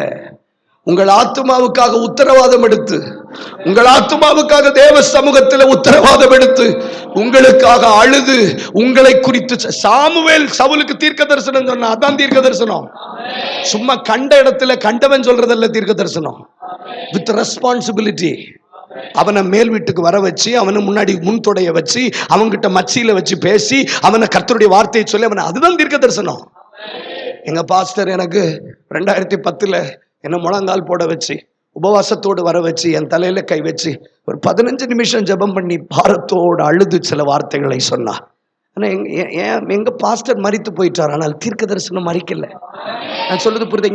இங்க தீர்க்க தரிசனம் கேட்ட சிலருடைய தீர்க்க தரிசனம் சொன்னவங்க மரித்திருக்கலாம். they expired but the word not expired. இந்த வார்த்தை எனக்கு ஆண்டவர் சொல்றார். அது மட்டுமல்ல, நாள்பட்ட தீர்க்க தரிசனம் நிறைவேறிட்டு. இந்த வார்த்தையை கை உயர்த்துங்க. நாள்பட்ட தீர்க்க தரிசனம். சீக்கிரம் முடிக்க போறோம். நாள்பட்ட தீர்க்க தரிசனம், நாள்பட்ட தீர்க்க தரிசனம். 45 நாள் இல்ல பாஸ்டர், 45 வருஷம். யோசிச்சு பாருங்க, ஒரு மனுஷனுடைய பாதி ஆயுசு காலம். இப்ப கைகளை உயர்த்துங்க. நான் எதற்காக பிடிக்கப்பட்டேன் அதை நான் மறந்தாலும் கர்த்தர் மறுபடியும் ஞாபகப்படுத்துகிறார். இன்னைக்கு சொப்பனத்துல ஞாபகத்துக்கு வரும், சிலருக்கு சூழ்நிலைகள் மூலமா ஞாபகத்துக்கு வரும். எத்தனை பேர் அர்த்தமுள்ள ஆராதனையில் இருக்கீங்க? சீக்கிரம் அர்த்தமுள்ள ஆராதனை. உங்க சத்தம் மட்டும் வரட்டும். அதனால் நான் சுத்தமானேனே,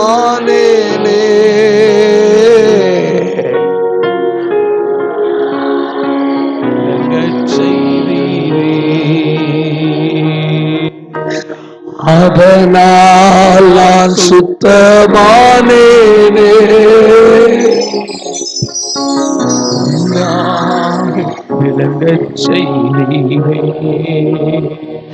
நான் பிடிக்கப்பட்ட நோக்கத்தை இடையில மறந்துட்டேன். நான் மறுபடி கர்த்தரை நினைவுபடுத்துகிறார். என்னெல்லாம் பேசினார் உங்களுக்கு ஞாபகம் இருக்கா? அரண்மனை வாழ்க்கையை தருவார், ஆனா நானாவே தான் இருப்பேன். ஆமேன்லாம் கொஞ்சம் நிறுத்திட்டு கருத்தா நான் ஜெபிப்பேன்னு சொல்றவங்க கை உயர்த்தி, பாஸ்டர் ஒரு 2 minutes நான் எடுத்துக்கிறேன். முழங்கால் போடுங்க பார்க்கலாம். நான் பாஸ்டர் கையில கொடுக்கிறேன்.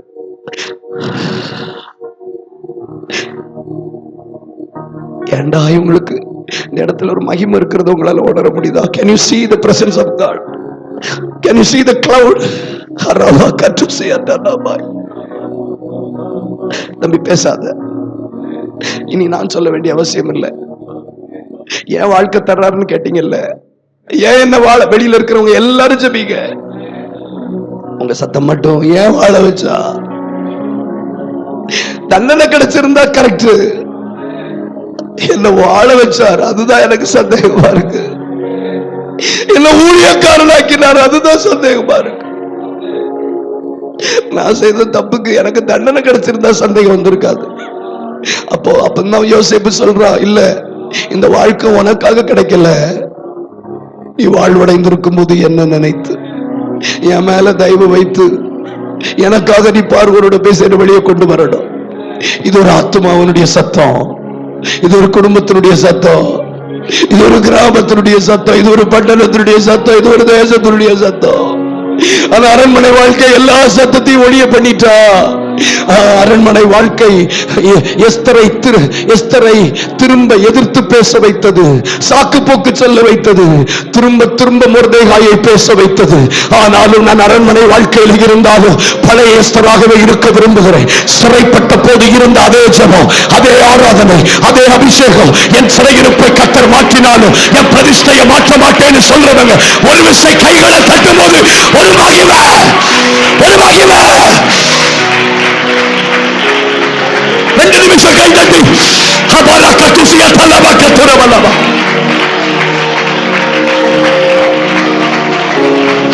எனக்கு என் பழைய எஸ்தர் வேணும், எனக்கு என் பழைய ஆராதனை வேணும், எனக்கு என் பழைய மகன் வேணும். அரண்மனையை தருவேன், ஆராய முடியாத ஆச்சரியங்களை உயர்வுகளை தருவேன், விசாலங்களை தருவேன், மேன்மைகளை தருவேன், அக்கினியை தருவேன், வல்லமைகளை தருவேன். அக்கினி உடலகதா வந்துகோ வந்துகோ இவ வந்துகோ உடலபா சியதரபலபா. அக்கினி அக்கினி வருகிறது. எல்லாபா பாபா யந்துரபா கோஷியலபா. புதிய அபிஷேகம் இறங்கி வருகிறது.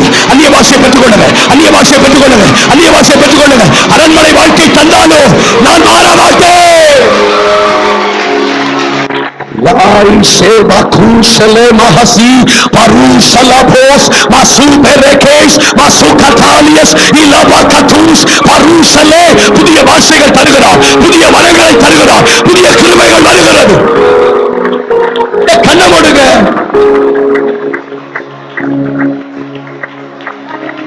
இடைப்பட்ட காலகட்டத்தில் சிலரை நீ மறந்து தான் தோண்டித்தனமாய் வாழ்ந்தாலும் கர்த்தர் சூழ்நிலைகள் மூலமாய் பாடல்கள் மூலமாய் சில விஷயத்தை உனக்கு ஞாபகப்படுத்துகிறார். திரும்ப நினைவுக்கு வருகிறதானால் உன்னை கொண்டு அதை செய்ய போகிறார். 85 வயதானாலும் மறக்கலல்ல, ராட்சசர்களை துரத்தி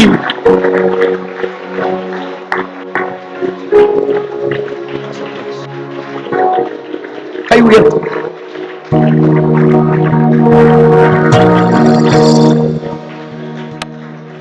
கையை மட்டும் உயர்த்திடுங்க.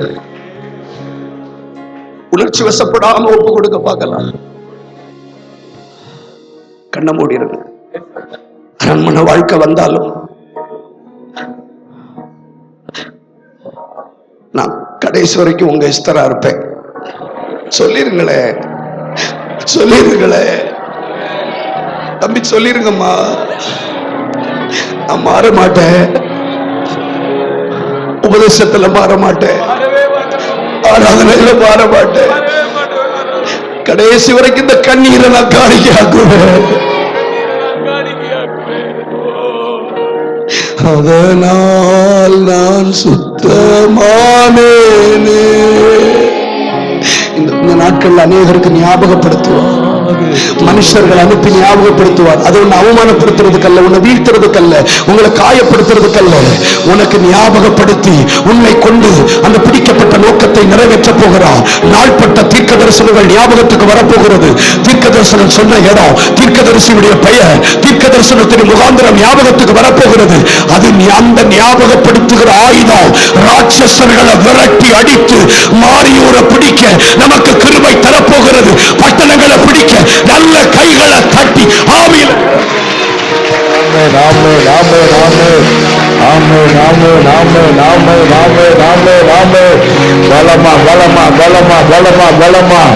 இந்த நாளில் தேவனுடைய மகிமை மகிமை மகிமை மகிமை மகிமை ஒரு மேன்மையான சத்தியம், மேன்மையான ஒரு அபிஷேகம் இந்த நாளில் புதுப்பிக்கப்பட்டதான நாமினங்களோ புதிதும் கூர்மையான ஒரு கருவியை போல புறப்பட்டு போகிற இந்த வேளையில், இந்த எழுப்புதல் கூட்டத்தின் முதல் நாளிலே, இந்த இரவு வேளையிலே இப்படிப்பட்ட ஒரு அக்கினி, இப்படிப்பட்ட ஒரு மகிமையின் மேகம், இப்படிப்பட்ட ஒரு அபிஷேகத்தின் அக்கினி உங்களை என்னையே பற்றி பிடிப்பதாக, அப்படிப்பட்ட ஒரு மகிமையினுடைய கிருபை இந்த நாளில் உங்களை என்னை மூடிக்கொள்வதாக.